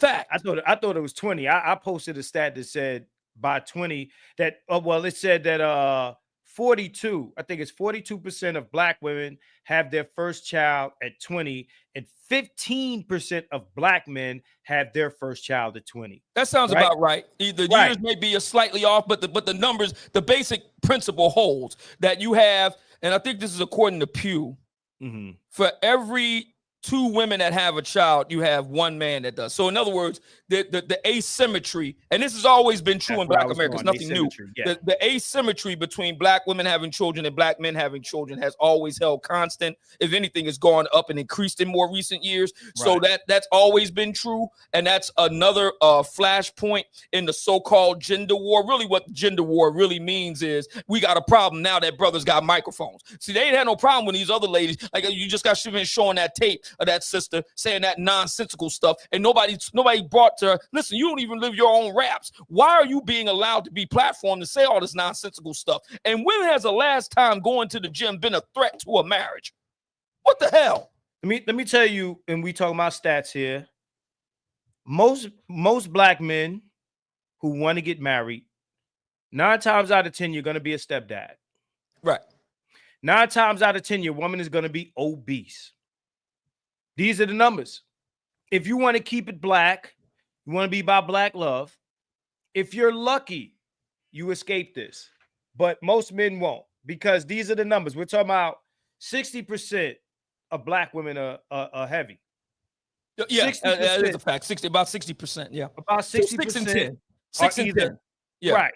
Are either overweight or obese. Now, I don't, overweight is a toss up because you know how they, Yeah, you can debate that. There's some just subjectivity in there. One man's, trash is another man's treasure. Fine, we get that. But I think we all can agree on what flat out obese is. Right. I think we all can agree on that.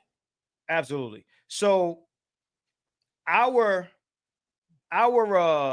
culture tries to teach men to overlook these things because these things are inherent in most women. You're 100% correct. The black culture, the black community has pretty much have black men in a chokehold on this. And the black man, I understand the reason why a lot of these ladies got a problem with the black man, and some black men got a problem with the black manosphere because we are countercultural. We are pushing back against all of this nonsense. We are countercultural. I told BGS 2 years ago, I said, we are counterculture. All right. Seth says, Marcus, all girl dads aren't the same. Sincerely, girl dad. So what I'm gonna respond to you with this, and thank you for the super chat. You're not a girl dad. You don't want to call yourself that. You're a man with a daughter. Girl dad is something else. You don't want to call yourself a girl dad, right? Just like I don't believe that everyone from the islands and from the continent is a tether. I think tether is performative. I don't like to use it as a broad stroke slur. Do I think a lot of people from those places are tethers? Yes. But I don't think every last person fits that description. Now, getting to you, I will say this, and I'll say this also to Kev, black men being brutally honest, because he said the same thing to me. All men with daughters are not girl dads. You don't want to hashtag yourself as a girl dad, because what you're basically saying is you're Shaq or you're Nelly or one of those. You don't want to do that. Girl dad is performative. I don't want to blur, because a lot of definitions of these words that we create gets blurred, and I don't want to blur the term girl dad. I want that to remain what it meant when it first got coined. Like incel and all this other shit don't mean the same thing it used to be anymore. And let's try to maintain the etymology of these words that we create. So shout out to you, Seth. I would never call you a girl dad. If you're a man with the female child, I'll call you that. You're a man with a daughter. You know what I'm saying? You're the father of a girl. Don't call yourself a girl dad. You don't want to do that. Thank you for the super chat. Yeah. So shout out to Passport OG. AOG. My boy that I was in Japan with is a big fan of yours. I don't know if he's in the room, but you're all he talks about. Just wanted to let you know that. Let's roll the clip some more. You said marriage in terms of not giving 100%, and that's what I don't agree, because as a man, that's exactly what we give. Like, I'm not gonna protect you 90% of the time. One more thing I wanted to say. Look at her face. Look at the look on her face when the brother says that. Look at the look on her face. Right. This is what you're going to be dealing with out there on these streets, brothers. Now, what that brother said is 100% correct. You may disagree with him insofar as he playing for the tonight's conversation team. We can have that debate. But what that brother said in that moment is 100% correct. Listen, man, you can't protect the sister 50% of the time and hold back 50% for yourself. You can't say, well, I'm going to protect the 90% and save 10% for me. I'm going to save a couple bullets for myself. It don't work like that. You either all in or you not. Right. Yeah. That's what it is. I want to address something you said earlier. You was talking about the guys who are layabouts. Check this out. If a dude is working a double and paying all the bills, when he comes home, he can lay about. The reason why I defend that is because these same women will say, I'm not going to go to work, come home, cook and clean and pay 50-50. So if you're not paying 50-50, I'm not going to go to work, pay all the bills, and be 50-50 at the house. Not gonna absolutely not. If you're a brother, a shout out to the professor Tom Likas. He said this. Look, man, if I'm paying all the bills and I'm making all the big bucks, I shouldn't have to go home and lift them up. Right. That's just the bottom line there. Now, my thinking is this for the sisters who make that case. I've heard a number of sisters online saying words to the effect that you said. Oh, I'm not going to go to work, and then you want me to, service you in the bedroom and take care of the kid. Listen, my thinking is this. Look, I understand that. I respect that. So this is what we're going to do. Since it is clear to me that you are either unable or unwilling to meet the demands of a wife, mother, and lady friend, I am absolving you of all further responsibility, madam. Your services are no longer required. We will take care of the home front. We will take care of the meal preparation. If there are any children there, we'll do like the Mandalorian with Grogu. We'll handle that. This is the way. You are completely absolved, because there are a lot of brothers in the black precincts that are taking care of their own children. You don't hear them saying, well, I'm not going to work all day and come home and this and that. Man, we just go ahead and handle it, and that's that. Pretty much. Right. So yeah. And I've also said, if I'm paying all the bills and you decide that you want to get a job, because a lot of these women, they want jobs. And a lot of them will say, well, if I go to work all day and come home, I'm not doing XYZ. Now, if you're working all day, you got an income. You got two choices. Either you can pay into the household, right? You want to split housework. We both work. All right. We split in bills. We split in housework. Okay, cool. That's fair. But if you don't want to contribute, you want to make an income. You outside all day, you get home and you too tired to do household shit.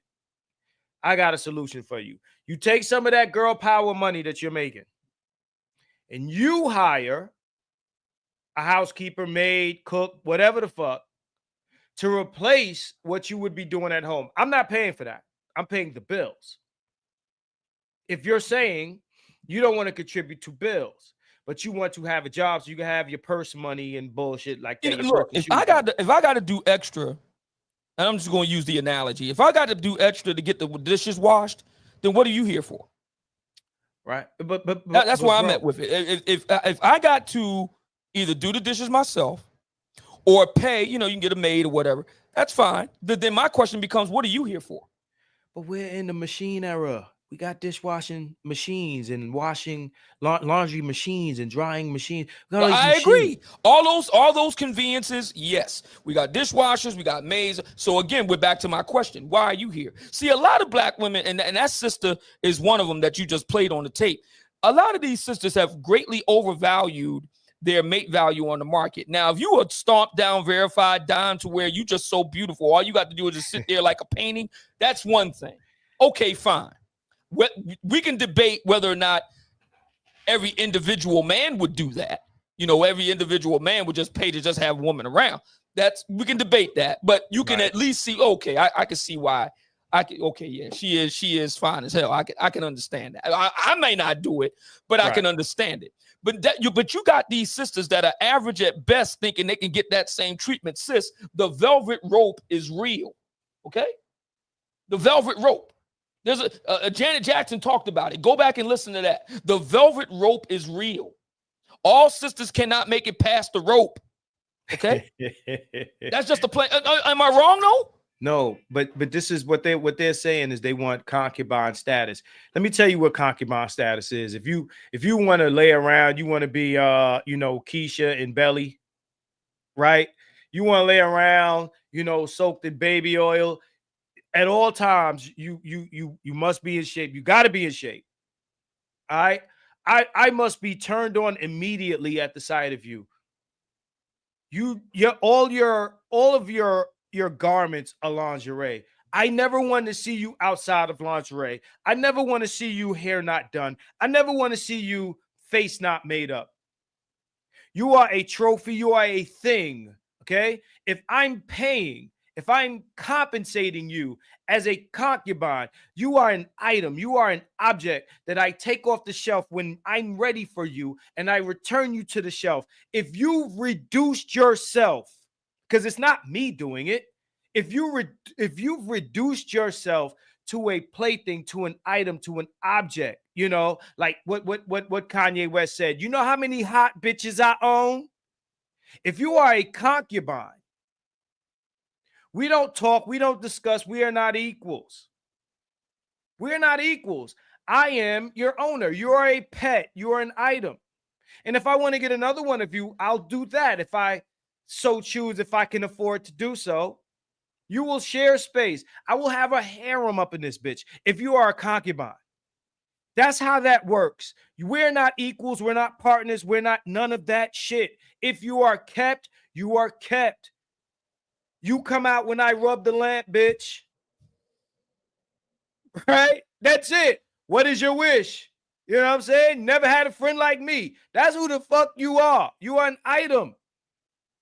You are a blow-up doll, bitch. That's who you are. If you want to reduce yourself to that, be my guest. That's fine. But you don't get to do something else. Shout out to Eric Hormanga. Again, he says $10 super chat. Thank you. Black love is like the American dream. It's an ideal that they sell you to keep you on that hamster wheel that keeps the machine running. If you stop believing and seeking, the machine starts to fall apart. Thank you for that. But you are an item, okay? You're like those dancers, those showgirls in Vegas, where we pinch your side, too fat, bitch. Get on that treadmill. This is a job. This is an occupation. If you're a concubine, you are being compensated for your presence and compensated for your services. Bitch, there's an application, there are requirements and all of that shit. If you want to do that, if you don't want to do that, if you want to be treated like a person, you want equal say, you want to be a partner, partnership costs. Shout out to Hood Server, I see you, right? It costs, right? It costs that period, point blank. It costs to not be that, right? That is what original feminism was. It was fighting against that. You want to go back to that? But they want to cherry pick it, oh. You don't get to cherry pick being a concubine and what that means. That means you go back. Men are very, particular about what they will come out, because our money is an extension of our effort, time, sweat, blood, and tears. And what we want back for that is non-fucking negotiable. And I'm glad you said that, Marcus, because that sister that you played on the tape, like I said, I went in on her really bad last week. It's got like close to 80,000 views on my Instagram at this point. And I said, because she went viral 2 years ago for what you're talking about. She don't want to go on a coffee date. She redirects it to a high-end experience. I said, listen, if that's where we at with it, if this is going to be a transaction, okay. I don't think you sisters have really thought this through. Because if this is going to be a transaction, like you just got finished saying, no grace will be given. No quarter will be given. Okay. If this is going to be a transaction, if this is going to be just straight do-re-mi for the goods, a lot of you sisters are going to be on the sidelines. That's just, if it come down to that, I don't think y'all thought this thing through. Black men give black women a lot of grace. We get no credit for it. We give black women so much grace. But if we breaking this thing down to a transactional piece, transactional black love is what I call it, sisters have no idea how ugly this shit is going to get. Because what you said, if it's a transaction, well, sis, first of all, right off the rip, I'm not paying top dollar for a size 18. I'm sorry. I'm not. That's number one. Right off the rip, you probably heard about it. There was a case about a sister last month in Miami who tried to bring a lawsuit against a nightclub because they wouldn't let her in the play. I said, look, man, the truth just has to be told. I mean, I'm not trying to be mean to the sister, but I got to tell you, men are not paying $2 to 10 grand a section in bottles for dark skin plus size. I'm sorry, they're not. That may sound harsh, but it's true. You got nightclubs, and you're in Vegas. They got nightclubs and whatnot in Vegas, in Miami, in Los Angeles, Midtown Manhattan, Dallas, Chicago, etc., where the ballers, they're willing to spend the cash, but they, like you said, they want what they want. So that's going to knock out at least 50% of black women right off the rip. If that's how we playing this, they're immediately eliminated. Yeah, you're gonna lose immediately, right off the rip. Right. Nobody's going to work hard, bust their ass to save up Aston Martin money to get a Honda Civic. Nobody's gonna do it. No. Nobody's gonna do it. You go in these parties, where ain't number ballers in there, ball players, actors, shit like this. Nobody in there that's female looks like Lizzo. They are picky choosy. You go to Scores or you go to these strip clubs, these high-end spots, they don't play about the aesthetic of the women that work there. If you're in Vegas, shout out to everybody in Vegas. Shout out to Shaka Nulu. He knows what I'm talking about. I don't care if you talk about your Crazy Horse 3, or you talk about your Spearmint Rhino, or you talk about your Sapphire. None of these places, you can't work there looking like hot shit. You can't do it. And if that's what black women want, they gotta fit the description, right? Let's move on to the next clip. I don't want to hold you forever. Let's move on to the next. I want to try to work. And after this one, I gotta run, man, because I gotta get something to eat. All right, no doubt. So let's name the thing that women advocate for that actually helps build a community. Nothing. Nothing. Everything they advocate for builds themselves and typically hurts everybody else in the process. Mm-hmm. We tell men to be selfless and we never tell women to be selfless. Women are allowed to be selfish. If you look at most of the things that women that they advocate for, it's only for them. Abortion literally kills a child and takes a man's decision, whether he wants to have it or not, out of the equation. It says what she wants is important. Nobody else. Even a life. Name the thing that women advocate for that actually helps build a community. Nothing. Nothing. Everything they advocate for builds themselves. I think that might repeat. So, and Tommy Sotomayor is right, by the way. Yeah, he's correct in his argument. He's correct. He definitely is. You know what? Let me skip some of these. This is your man right here. To play that to illustrate that this man said his grandmother said this. Mm-hmm. His grandmother made this statement is proof that this is not something that is a modern thing. This is something that is generational. We talking about years and years and years of black culture. A broke man is like a broke hand. A broke man is like a broke hand. So I'm gonna let you go, man. I don't want to starve you. And then I'm gonna continue, guys. We're gonna let old man go, but I just want to play one more. How long does it take a woman to completely forget a man? What I'm going to say next may hurt you. If a man forgets a woman, it may take a year, 3 or 5 years, or even a whole lifetime. But for a woman, all it takes is for another man to appear in her life to forget a man who was once good to her. That's the reality. We see evidence of that being true. We see evidence of that being true. To the left. Everything you own in the box to the left. I can get another you in a minute. He gonna be here in a minute. I remember you did a stream where you ran through all the R&B records. I did something similar. Yeah, I mean, that's one of the things I've been working on, Marcus, as I get ready to get up out of here is I use cultural artifacts, and what you just cited was a cultural artifact, Beyonce, Irreplaceable and all that sort of thing. Black women have been singing, like you said, this is nothing new.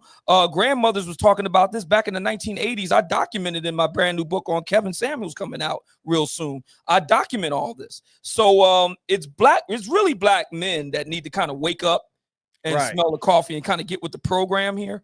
And like you said, when that day comes, black women think they got it hard now. Whew. When they reduce it to just straight transactional dating, love, sex, that sort of thing, right, brother's going to be brutal. And it's Right. ladies have no idea. Now, That T app that we talked about a little while back, that's nothing compared to about what's come down the pike. Listen, man, I gotta run. Thank you so much for having me on. I really appreciate it. So before you go, I got the link on the screen. I got the link in the chat. I'm gonna pin it up. You know, for those who were not aware that you're back up here, you know, doing your thing back on YouTube. You know, I put the link up, and you know, let them know when you're on, man. I'm back on YouTube. The name of the channel is After Office Hours with yours truly, Umi Obsidian Ali. I just came back on the air last night, and the old man is back. A lot of speculation about whether or not I would ever return to YouTube. Well, the wait is over, and the Obsidian 2.0 era has begun. Don't call it a comeback. But yeah, I'm back like John Wick. So okay, all right, and you're also your and I still Rumble. got Rumble. You know, we're Right. still doing that. So we always keep two in the kitty, fellas. So still got Rumble. I encourage everybody to head on over, not just to my Rumble, but you know, have a Rumble of your own, man. Because you know, we all know how things can go with YouTube. So yeah, I got the viable backup. You know, I'm going to be simulcasting both Rumble and YouTube, and then I'm going to develop a strategy because, you know, like I said, we got to be careful how we do things with YouTube. So I know I can go raw on Rumble. So that's probably what I'll end up doing, and I'll come over here and do more PG-13 type stuff. Whereas over there, I could do NR-17 if I want. So Now, yeah. I wouldn't mind jumping on something with you over there also. Yeah, let's do that. Right, Let's do that. because yeah, and I have a Rumble. It's just I've never streamed like directly on it. I've simulcast, but yeah. But you with StreamYard, it's a snap. You can simulcast just like that. It's not even a problem. But listen, man, it's been great being on here. Thank you so much. We got to do this again sometime. I appreciate it. Right, no doubt, man. Peace out. All right, I appreciate you, man. So we're gonna continue. Who wants to keep going, man? Who wants to keep going? I got more clips, man. I got more clips. We can keep going. All right, and we will. So shout out to old man for jumping up on here once again. You know, I bring him in here because whether you love him or hate him, y'all jump in for it. You know what I mean? But yeah, let's continue with these clips, man. I got some crazy ass clips, man. Let's do it. Let me drop this down. When did you come to this understanding? Years ago. And I discovered that if you, as a black man, if you want to be an active father in your children's lives, your children almost have to be mixed because the black American woman will not allow you to be in your children's life. And the more you love that child, the more she's going to use the child against you. Damn! His brother's up here. Drop. Have y'all not heard me say this? Now we could do the whole, not everybody. Okay, all right. But we know that those numbers are high. Let's not play games. We know that this is normal. We know that this is normal. I'm blurry as a motherfucker. We know that this is normal for us. All right. We all know a guy, at least one guy, you know, fighting his baby mama to see his kids and shit. We know guys like that. We know guys like this. Let's stop playing games. Let's stop playing games. Said they almost have to be mixed. You got guys that will tell you black love, black love, black love. Black love ain't loving your ass back. It's not loving your ass back. Look at that. Viewership has dropped 10 people. 10 people came to see old man. So ain't that hated, right? But 10 people came to see old man. I appreciate it. I appreciate it that 83 people, 80 people now are still here. Let's keep going. Yeah. Nameless says, my brother's dealing with this now. We know parental alienation is a thing. Now, after these clips, I got articles for y'all. Let's go. In that ether. Have you witnessed this before in your immediate proximity, in your family's life and in friends' lives, things like that? The Oh, difficulty absolutely. associated with it?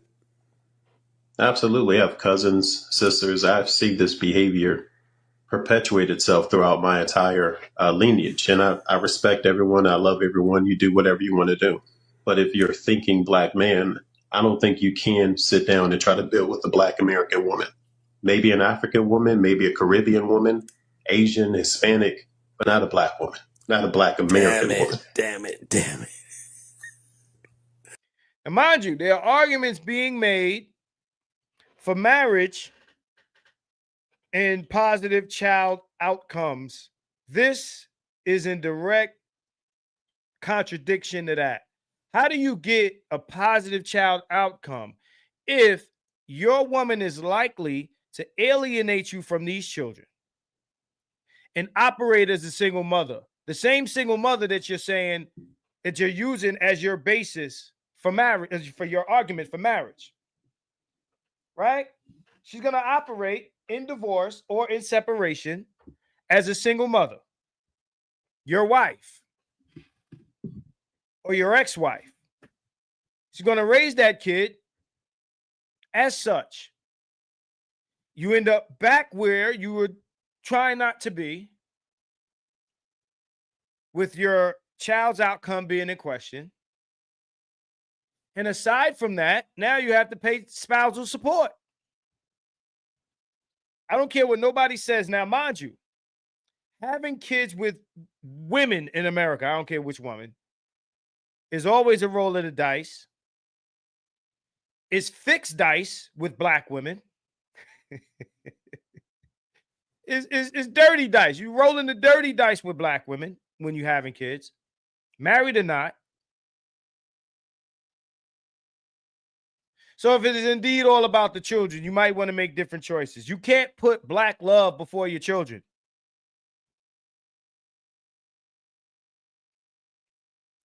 To my people out there, is black love more important than your children? I'll wait. What's more important, your children or black love? Who's going to argue with that?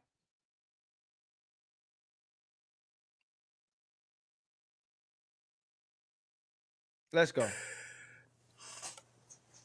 Listen, you guys know me. If I were to try to give him some pushback, you guys would call me hypocrites because you've heard me say everything that he's saying right now dozens and dozens of times. When you hear men like this displaying their contempt, there's a problem. There's a problem.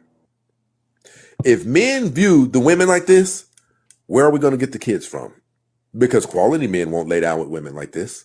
So that means these women will only other options they'll have is to lay down with other broken men. And then what do you think comes out of that vahoo when a broken man lies down with a broken woman?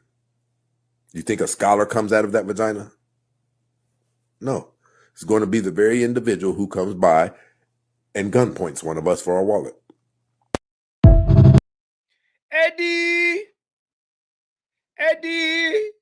you treat me like animal.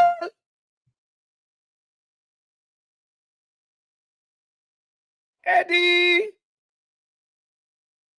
you treat me like animal. I want half, Eddie. Half.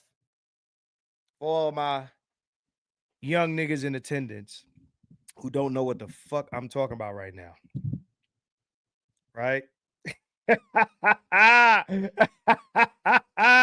You know what it is, baby. I was telling somebody, I think it was, shout out to my man Dom. Eddie Murphy Raw and Delirious was my introduction to the red pill. As a kid, the worst thing my mother could have done, one of the worst things my mother could have done, is eventually let us watch this stuff. Un fufu.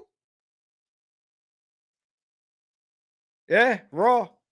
Eddie. I want half, Eddie. Somebody said, I was like, "Hey, Johnny Carson, you know, Johnny Carson like this, right? Remember this? When I first saw that, right? Oh, by the way, Doc says, I saw your commentary about me earlier in the show. I responded to it in the morning. That's cool. And shout out to you. I hope I was as kind as I could be. Again, I have no problem with Doc. It's my guy. But y'all know that already, so I don't have to go deep into that. And I'll be there. I'll be watching from the DMV. At the end of the day, what I'm saying, yeah, what have you done for me lately? What have you done for me lately, Eddie? This happened. Eddie Murphy went to the jungle and found him an African Zulu bitch sitting up on a zebra, naked. Brought her to the States, let Western women get around her, and now he's divorcing this African Zulu bitch. Yeah, because, she done got touched by the culture. Right. Anyway, at the end of the day, what is the point in doing this if you're going to end up right back where you started and in a worse position? It's like you end up right back on the same road, but with no shoes, walking on, cut glass. Let's go.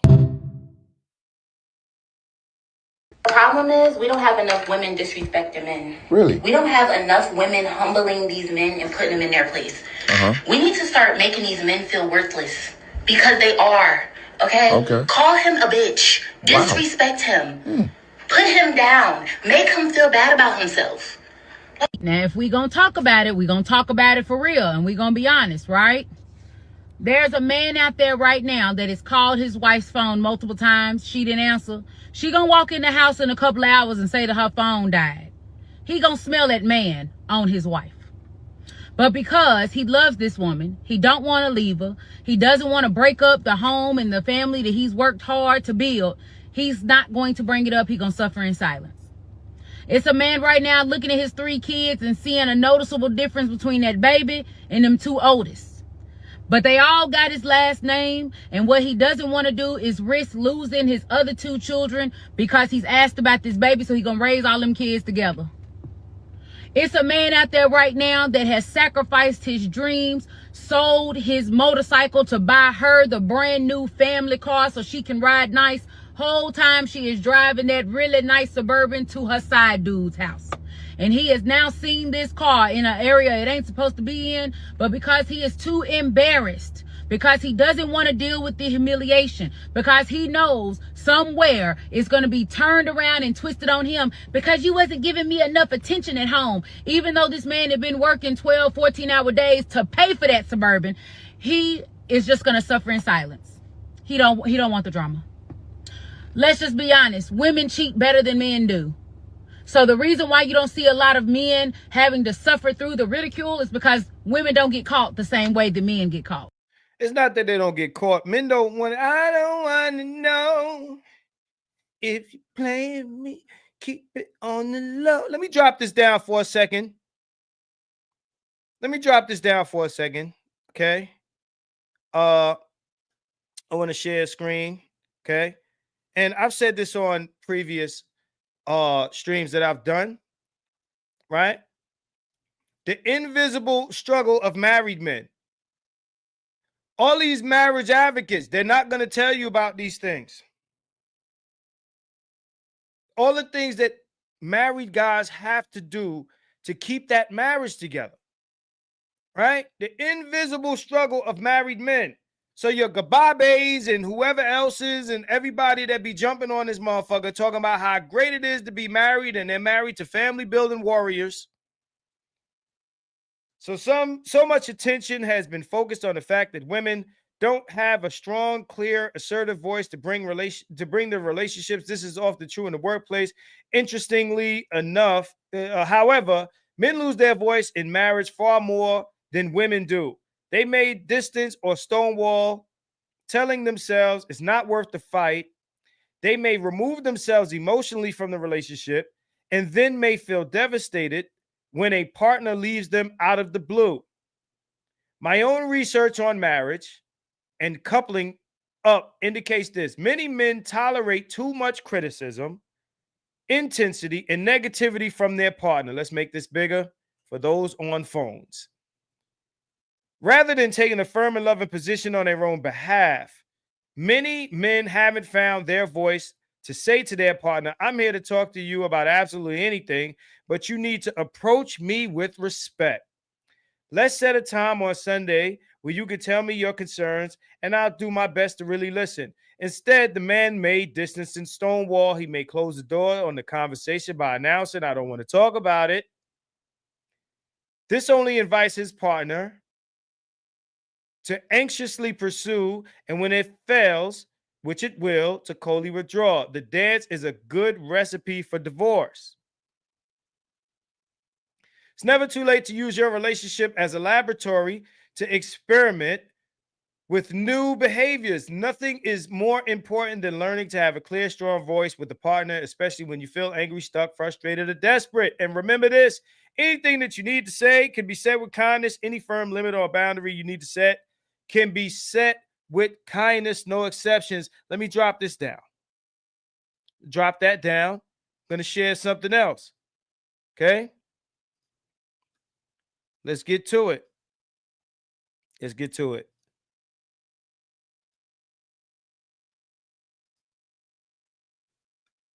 Let me make sure I'm pulling up the right tab.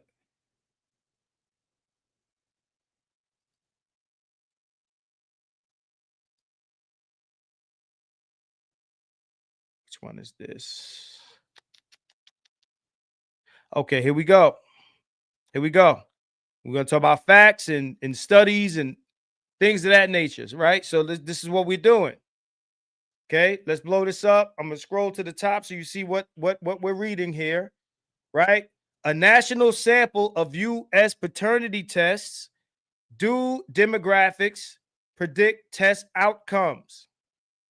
Okay, let's scroll down here. Background, nearly 300,000 paternity tests are performed in the U.S. to annually to include or exclude a male as the biological father of a child. Little is known about how well the test outcomes could be predicted simply on the basis on the subject's social background. Our objective is to document the demographic composition of test subjects and to determine how well ethnic background and age predict paternity inclusion. Okay, right? Paternity inclusion. That's what we're talking about here. Okay, let's scroll right down to the results. The test results indicated paternity inclusions in 72% of cases overall. The percent included varied little across racial or ethnic, with a low of 67% in African Americans and a high of 82% in Native Americans. A low of 67% in African Americans. We're talking about paternity inclusion. What's the definition? Hey, Marcus, what's paternity inclusion? So if you ain't getting it, let me drop this down for a second. All right. And we're going to go to good old Google and we're going to share the screen. Okay. What is paternity inclusion? All right. In a paternity test, paternity inclusion means the tested man is likely the biological father of the child. The lowest percentage of paternity inclusion is 67% in African Americans. The lowest. The lowest. So an African American DNA test, paternity test, we have the highest likelihood that you are not the father. How many of these guys that are being called deadbeats deadbeats that are being chased around, having their licenses suspended and shit like this.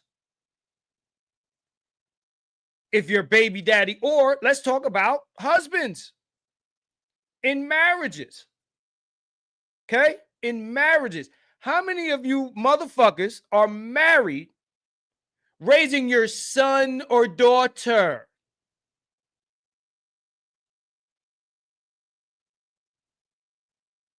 Maury Povich has made a whole career DNA testing. When the Maury Povich show started, he was doing other shit. The rating shot through the roof with the DNA test, the testing, the results are in. You are not the father, motherfucker. Let me tell you something. I'm not going to present all of this information to you. High likelihood you're raising kids that ain't yours. High likelihood that you're going to get divorced. High likelihood that you ain't going to be able to participate in raising your children. High likelihood. All of this shit. Shank, right? I'm not going to present all this. It boggles my mind how some guys here will present you all the information that you need to not do some shit and did encourage you to do it anyway, whether it be the whole pro-black shit or pro-marriage or this or that. You can't tell me that there are flies in the soup and tell me that I need to eat it for whatever fucking reason.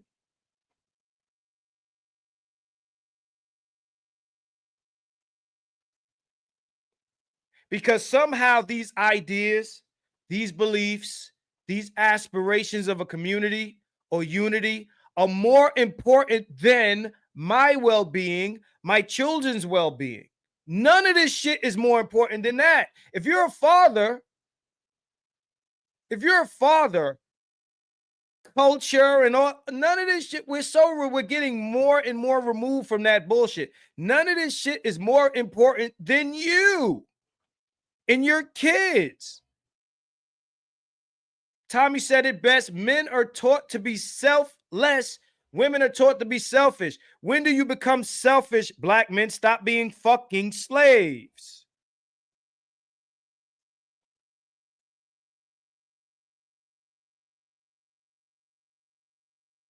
Paternity inclusion amongst men like you, and again, I said it before, I'll say it again. You can't use general stats. You're not general men. You're black men. That's why we have a black manosphere. We got black issues.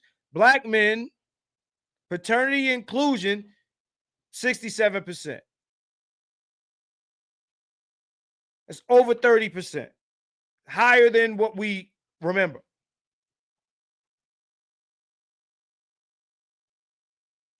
The probability of paternity is usually 99% or higher according to DNA testing resources. If you got less than that, you ain't the daddy.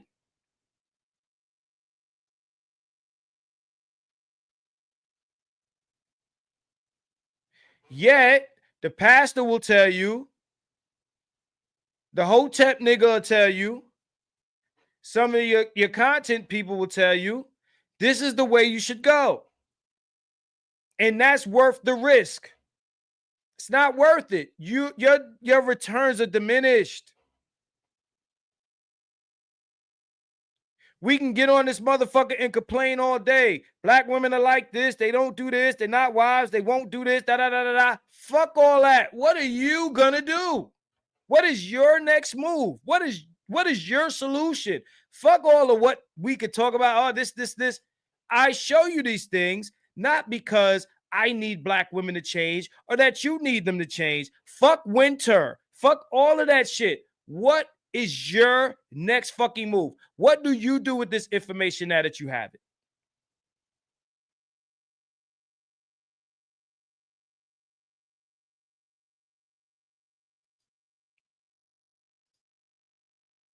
There is no such thing as purple pill. There's only blue and red.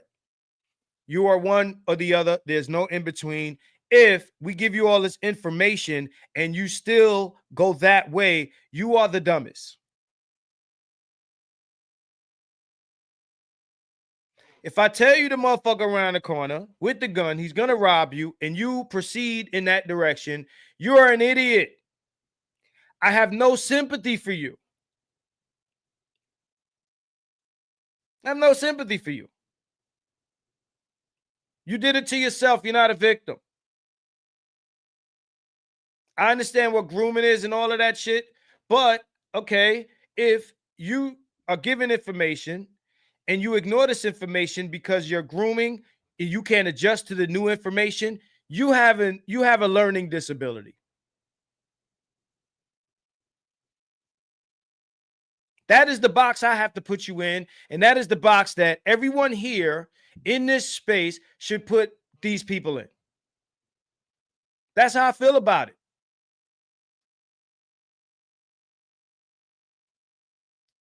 I'm going to read some comments and I'm going to keep going with the video. This is why there is this status of presumed father in family court law.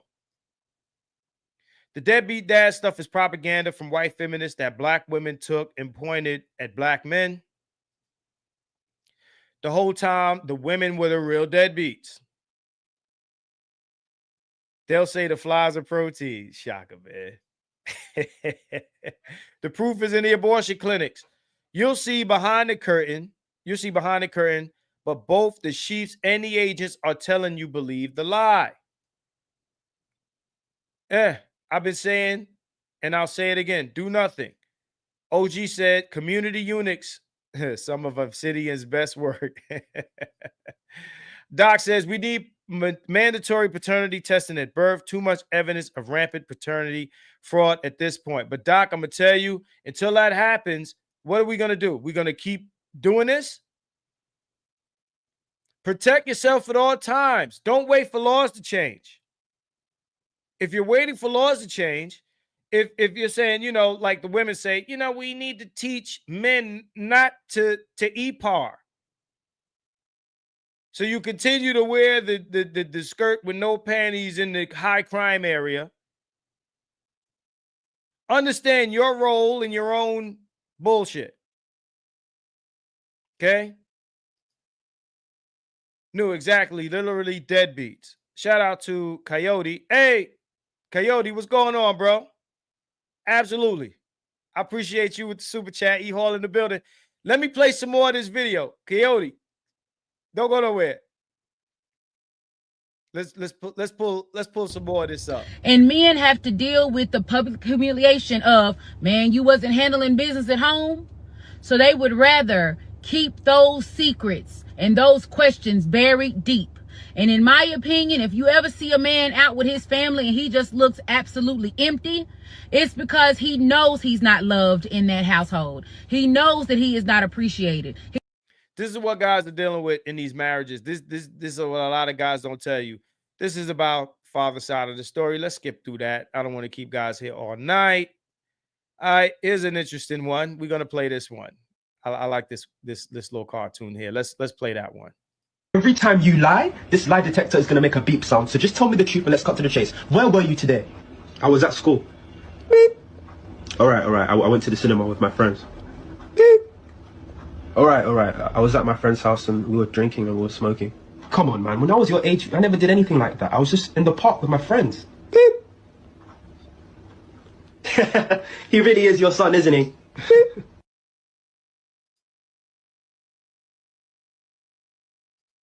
Did y'all catch that one? Did y'all catch that? Did y'all catch that one?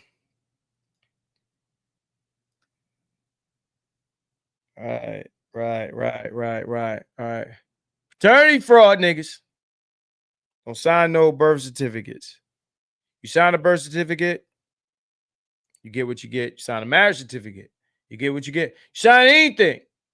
You know what I'm saying? No prenup, this and that. You get what you get. That's where I am with it. You deserve everything that's coming to you. You sign a piece of paper that does not benefit you because of aspirations and ideologies and shit like that. Let's go. I don't know what your mother told you, but let me explain it from my side in terms you can understand. You got your doll, right? You got your doll there. Yeah. You got your doll. You like your doll, right? Yes. You love your doll.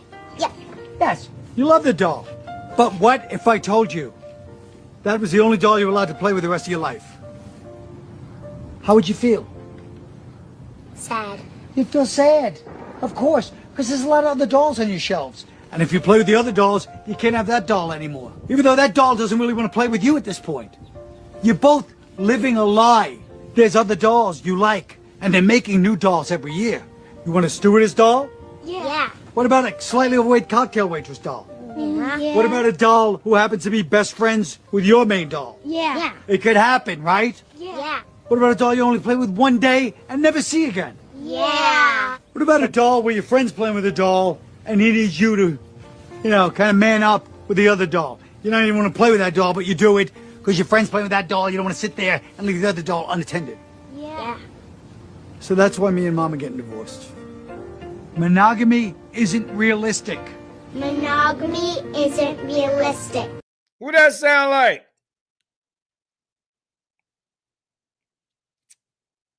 Who that sound like? Hey, you ever notice, right? A lot of the like highly rated shows and movies that women watch on TV always got some cheating, some scandal, all of that shit. Men don't watch the show about the chick with the side dude and the this and the this. It's not what men are into. Oh, women, all of women's favorite songs are about cheating.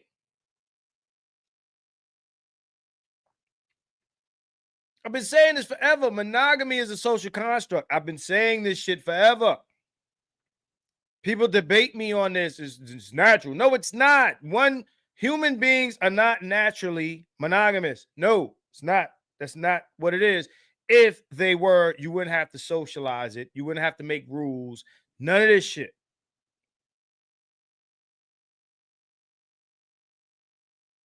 Now, it's debatable whether monogamy is good for society. But again, society, social construct.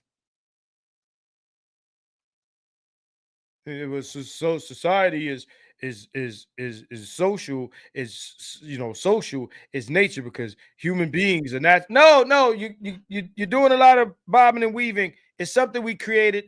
If monogamy was natural, you wouldn't have to enforce it, and it would be something that is apparent across the species. A lot of living things are not monogamous creatures. Said this.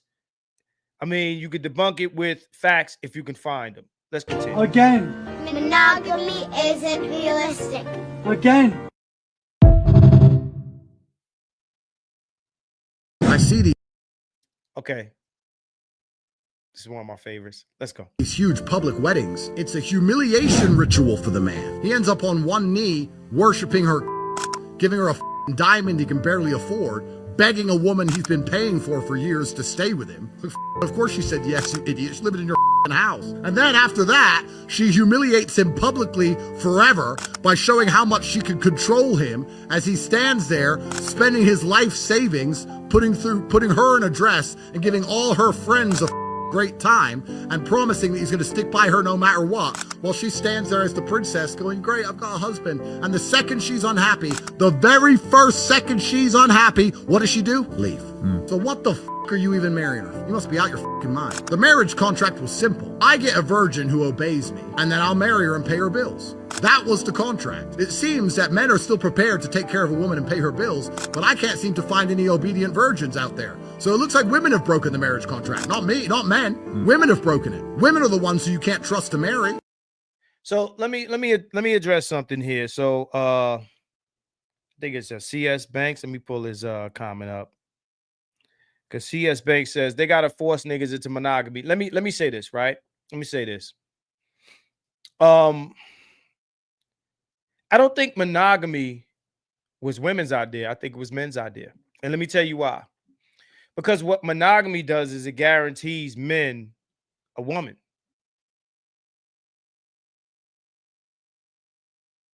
Now, if you're a great man, like, if you're like like this great, specimen of a man, and you can get a bunch of women, of course you don't rock with monogamy. Monogamy is a form of like socialism, if you want to go that far with it. It's a form of socialism. It basically says the guy who would get 5 bitches can't have 5 bitches. He got to share them. We got to assign. Now, mind you, there's more women than men, but let's guarantee each man a woman. So the guy who can get 5 of the women, he can't have 5 of them. He can have 1 woman, and the rest of these women got to go to one of these guys that she wouldn't normally be with if not for this anti-polygamy. If polygamy were legal, you would have what you have now. What you have is a natural polygamy, not a legal one. You got a bunch of women fucking the same men, procreating with the same men. There's an asymmetry, especially in Black culture, right? We could pretend on the face that there's monogamy, but there is not, right? Women don't want to share their great guy, but they kind of do. They would like all that man's resources to be onto them. But if you notice, a lot of women, they'll have kids with the guy that has the 10 children already. Women are more open to polygamy than men are. There's too much proof of this. If you think about this, right? Think about this. Men are stressed about women's body counts, not women. Women don't really give a fuck how many women you fuck. They prefer that you fuck more women. I said this on Facebook. A lot of people got uptight. You got a bunch of simp niggas got uptight. Right? Yeah, Cortez, they're into the polygyny too, but they don't mind polygamy. They'll share, as long as the man is somebody that's of high caliber, they're willing to share a Nick Cannon, a Cam Newton. They're willing to share. They're willing to share Future. They want to share these great men. They would prefer to be your man. That man's concubine, part of that man's harem, than to be your wife.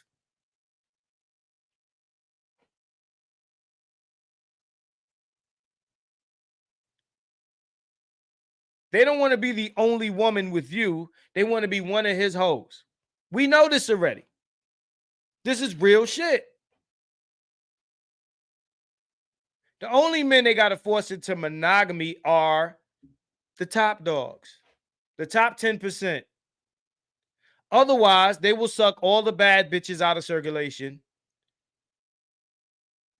And it'd be worse. What we do have is we got a bunch of low quality hoes that want to be with these high quality men.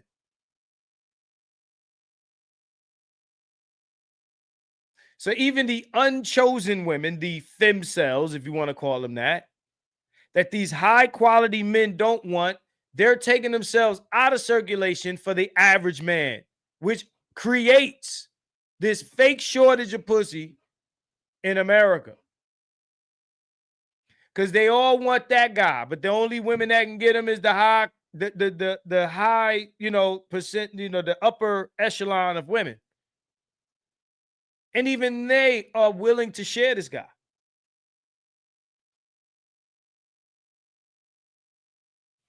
So let's read what Henny King says. Henny King says, monogamy provides men with opportunity to have equity in the system. It is the first step to creating slaves to society. Yeah, I said it. If we operated on the animal kingdom like natural selection, a lot of men would not reproduce. Thank you for the $5. A lot of men would not reproduce. Okay, let's work through this video. We got 40 people left. I don't know who's live right now, but somebody went live. Let's get through this. How old are you? 21. How old she look? 32. My big sister 32. And little sister? I'm the little sister. How old's the little sister? I'm the little sister. How old is she? 21. Name 5 things that you have to offer a man. Nothing, and nothing. You ate with that one. You're not serious though. I am serious. So why would a man even want to look your way if you can't add value to his life? Well, down if you ain't got the bag down. Right. Thank you. Thank you. Try to spend the money down. So let's say the man has the bag and he wants to spend the money. What does he get back?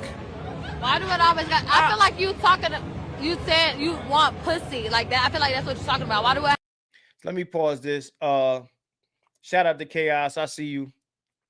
We're gonna run through this. I think it says Cortez says women were calibrated to be picky. They're picky about genetics. Like women are more in tune with when we say female nature, because society allows women to be what women naturally are. It does not allow men to operate on male nature. Right? You said live in 5. I see you, bro. He said, I think more men would reproduce if they wanted to. No. More they wouldn't, because they wouldn't get chosen. Men don't choose women. Women choose men. Right? So Dr. Thunder says polygyny is one man with multiple women. Polygamy is a man or a woman with multiple. No, you got that backwards. Polygamy, from what I understand, is a man with multiple women, and polygyny. You know what? Let me verify that. Let me not look crazy. From what I understand, polygyny is a woman with multiple men. Let me verify that. You might be. Let me make sure. So polygyny.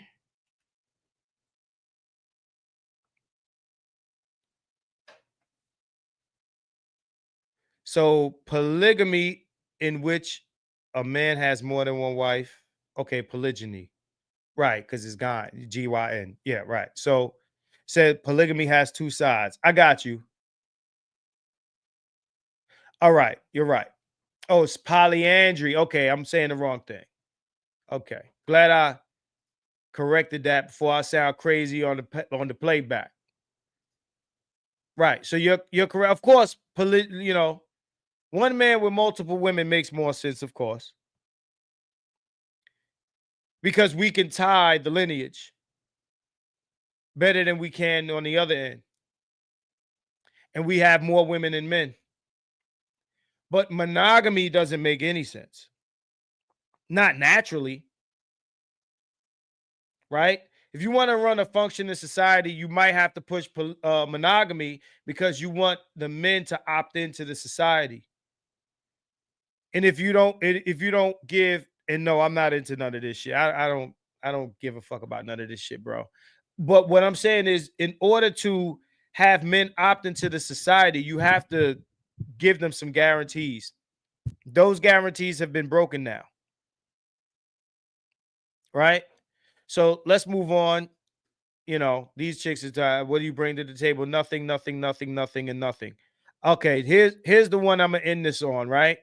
I don't know how many of you saw this, right? So let me back it up so I don't miss anything she's saying. And this was my argument with not only Dr. Thunder, but Maggie. I don't know if Maggie is still in the building, but this is the last video I'm going to play before we break up out of here. Right? Unless y'all just want to see the rest of the reel, but let's go. Sexually monogamous is a really quite bad idea. It is a form of control. Monogamy itself is a social construct, mostly. We are not a monogamous species. There are, in fact, very few monogamous species in the world. I read a book the other day that says something like 0.002% of the animals on this planet are monogamous. Because what you will see in the wild and what you see mostly with humans is social monogamy. They live together.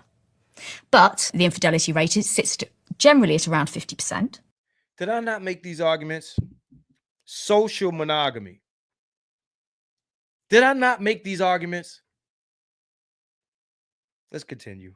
So 50% of those households are not sexually monogamous. And in fact, 50% of those households are not sexually monogamous. We're not talking about two people occupying the space and calling that monogamy. I told Maggie, I said, sexual monogamy is a social construct. It doesn't exist. It's not natural.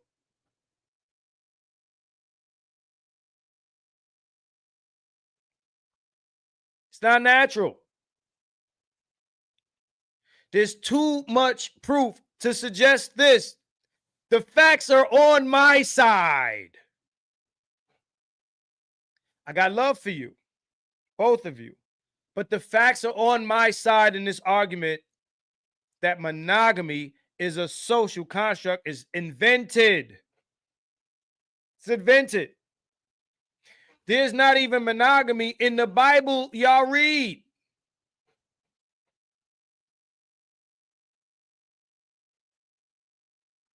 It's not even in the Bible.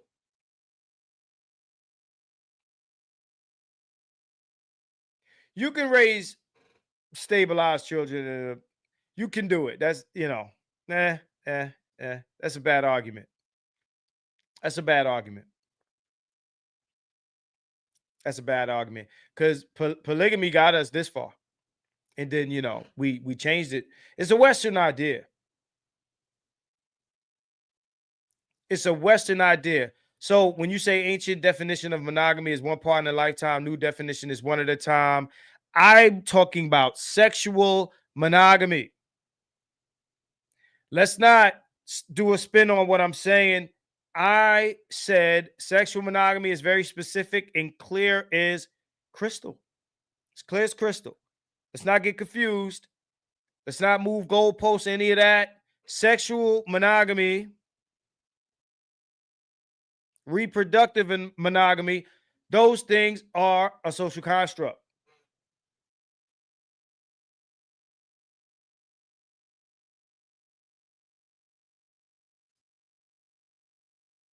One partner. We talking about social monogamy, two people living with each other.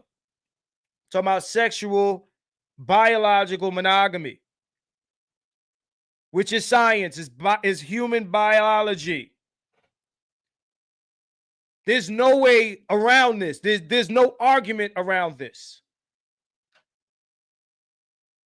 from an evolutionary point of view, being sexually monogamous is a really quite bad idea, because you are limiting yourself to a very narrow gene pool. So we have monogamy mainly in the West because it's a socially prescribed form of organisation. And it was imposed because it is a form of control. If we all just gave in constantly to precisely what our drives were saying, there'd be kind of chaos. And those in power wouldn't be able to predict what anybody is going to do, because actually I'm just going to go, I feel, sexually attracted to whoever that is over there. I'm going to go mate with them, but I'm going to come back and live here. But then I've got a kid over there, and it's all really, really confusing. So over time, when civilization first arose, the more complex we got, and as we started to live together in cities, those in control were like, okay, I really need to be able to predict what these lesser beings are going to do. So I'm going to impose monogamy. You can only live with one person and basically have sex with one person. Nobody actually ever only had sex with one person, but we're going to look like we do. And that's why we have legitimacy rules about children and inheritance and all that kind of thing, because it maintains control. I want to say this, and I said it to Maggie, and I'm going to say it in this stream. My argument on this isn't to suggest which one is better, or that we should be polygamous or polyamorous or any of this stuff. That is a conversation for another day. My only argument, my one and only argument, is that it is social construct. Whether you agree or disagree with monogamy as a social construct is a different conversation for a different day. So let's not add extras and whipped cream and cherries on top to my argument or do any of that. I am simply saying it is a social construct. It is invented, and it is not the nature of human beings. Doc says definitely is in the Bible. I think you mean monogamy. Okay, so what? Polygamy is definitely in the Bible, especially in the Old Testament. He said, by the way, though there appears to be allowed polygyny in the Old Testament, both are present. That's great. But what I don't see in the Bible and Old and New Testament is anything preaching against this. Both are present. That's cool. Some men could only have one wife. If you want multiple wives, you have to be able to afford them. But nowhere in the Bible did I find, in my years growing up, going to church, anything to suggest that polygamy or polygyny or whatever is evil, demonic, or anything else. In that entire book, cover to cover, I didn't see anything suggesting it. So let's go next comment. People keep bringing up the Bible. For what respect to the Bible, what humans are by nature is sinful. Throw out the idea that monogamy is a normal part of things. It's social. We made it up. I mean, I would make the argument that a lot of things in the Bible is also controlled, but again, another conversation for another day. I don't want to go down that rabbit hole today. For this portion of the video, I'm just going to stick to monogamy is social construct. It's not natural. Some guys prefer one woman. Cool, it's preference. It doesn't mean that the other thing is unnatural. Right? Whatever you prefer. The religious argument is separate from this, right? It is an argument, but it is a separate one. But again, nothing in the Bible to suggest that one is evil and the other one is not, right? What I'm saying is the fact that one exists alongside the other, right? And it's not something that we pushed for. We actually pushed for the other thing. So as Riel says, technically God advised Solomon not to take on thousands of wives, but I get your point. Advice. Thousands of wives. That is the argument against polygamy. The thousands. He advised him not to do thousands of wives. Thousands. So fuck 3, 5. We got a bunch of dudes that's fucking the entire block around their way. Y'all can argue with this as much as you want. I'm going to boil it down to that is your beliefs, whether they be religious or self-serving beliefs. It doesn't change the fact that monogamy is a social construct and humans are not naturally monogamous. They're just not. If they were, they would just do that. They would just be monogamous. And that monogamy would be pervasive in the East and the West. You don't have to culture men into being polygamous or polygynous. You don't have to teach them this. You don't have to teach a baby to eat.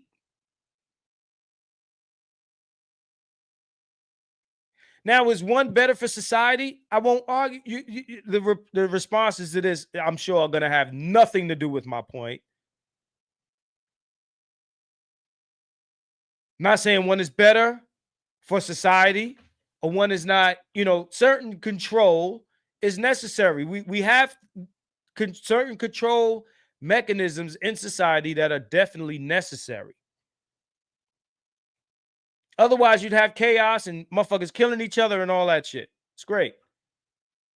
So, Azriel, when you say technically God advised Solomon not to, I would advise Solomon not to. Listen, I don't want one wife, nigga. Fuck thousands. Fuck 5. I don't want one. I don't want one wife. I'm not making the argument that niggas need more bitches. The only thing I'm saying here, and I want you to question how people handle this or respond to me. The only thing I'm saying here is that monogamy is not human biology. Even if some people choose it, and a lot of people choose it because they've been told they should. They've been told that polygamy is wrong. A lot of people don't kill motherfuckers because they've been told murder's wrong. A lot of men don't attack women and fuck them against their will because they've been told that's wrong. And we have those rules here in society for a reason. And I'm not going to say that's wrong. I'm going to say that's great. But it's enforced socially for a reason.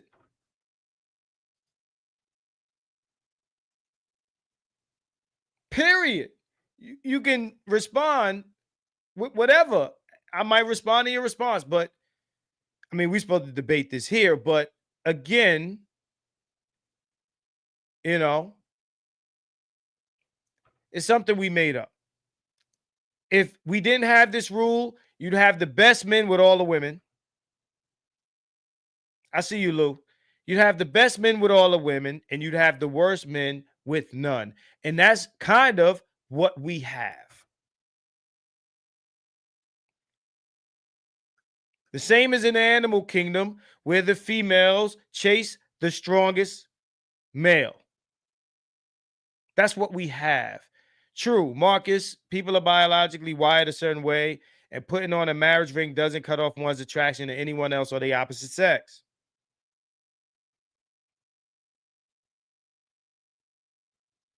You don't stop looking at ass when you're married. Women don't stop looking at other men because they got a husband. And they have to fight the urge. Which urge? The natural urge.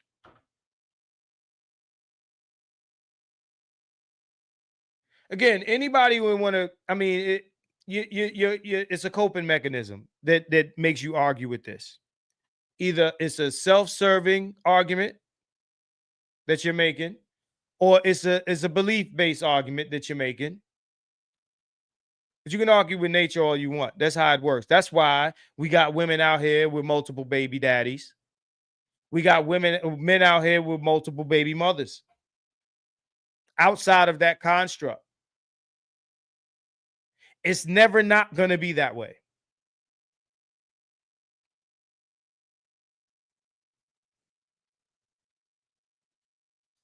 That's correct. But natural urges are what? What is the first word of natural urge? Natural. I'm not saying that you should operate on the natural urges. I'm calling them what they are. That's it. That's the only argument that I'm making. They're fucking natural.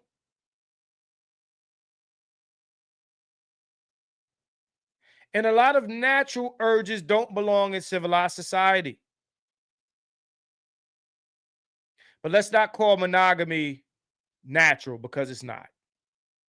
It's just not. I don't care what you say.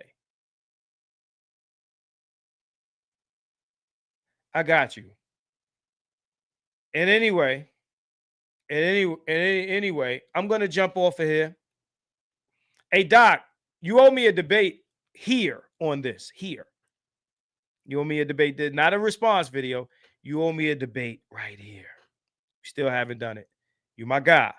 But you owe me a debate right here. We ain't got to do it right now. But you owe me a debate right here. Not just on this, but on several things. At any rate, I gave you paternity fraud. I gave you everything else. Do with it as you will. The results and the outcome are yours from the choices you make. I'm out of here. 100. Peace out. Holla at you.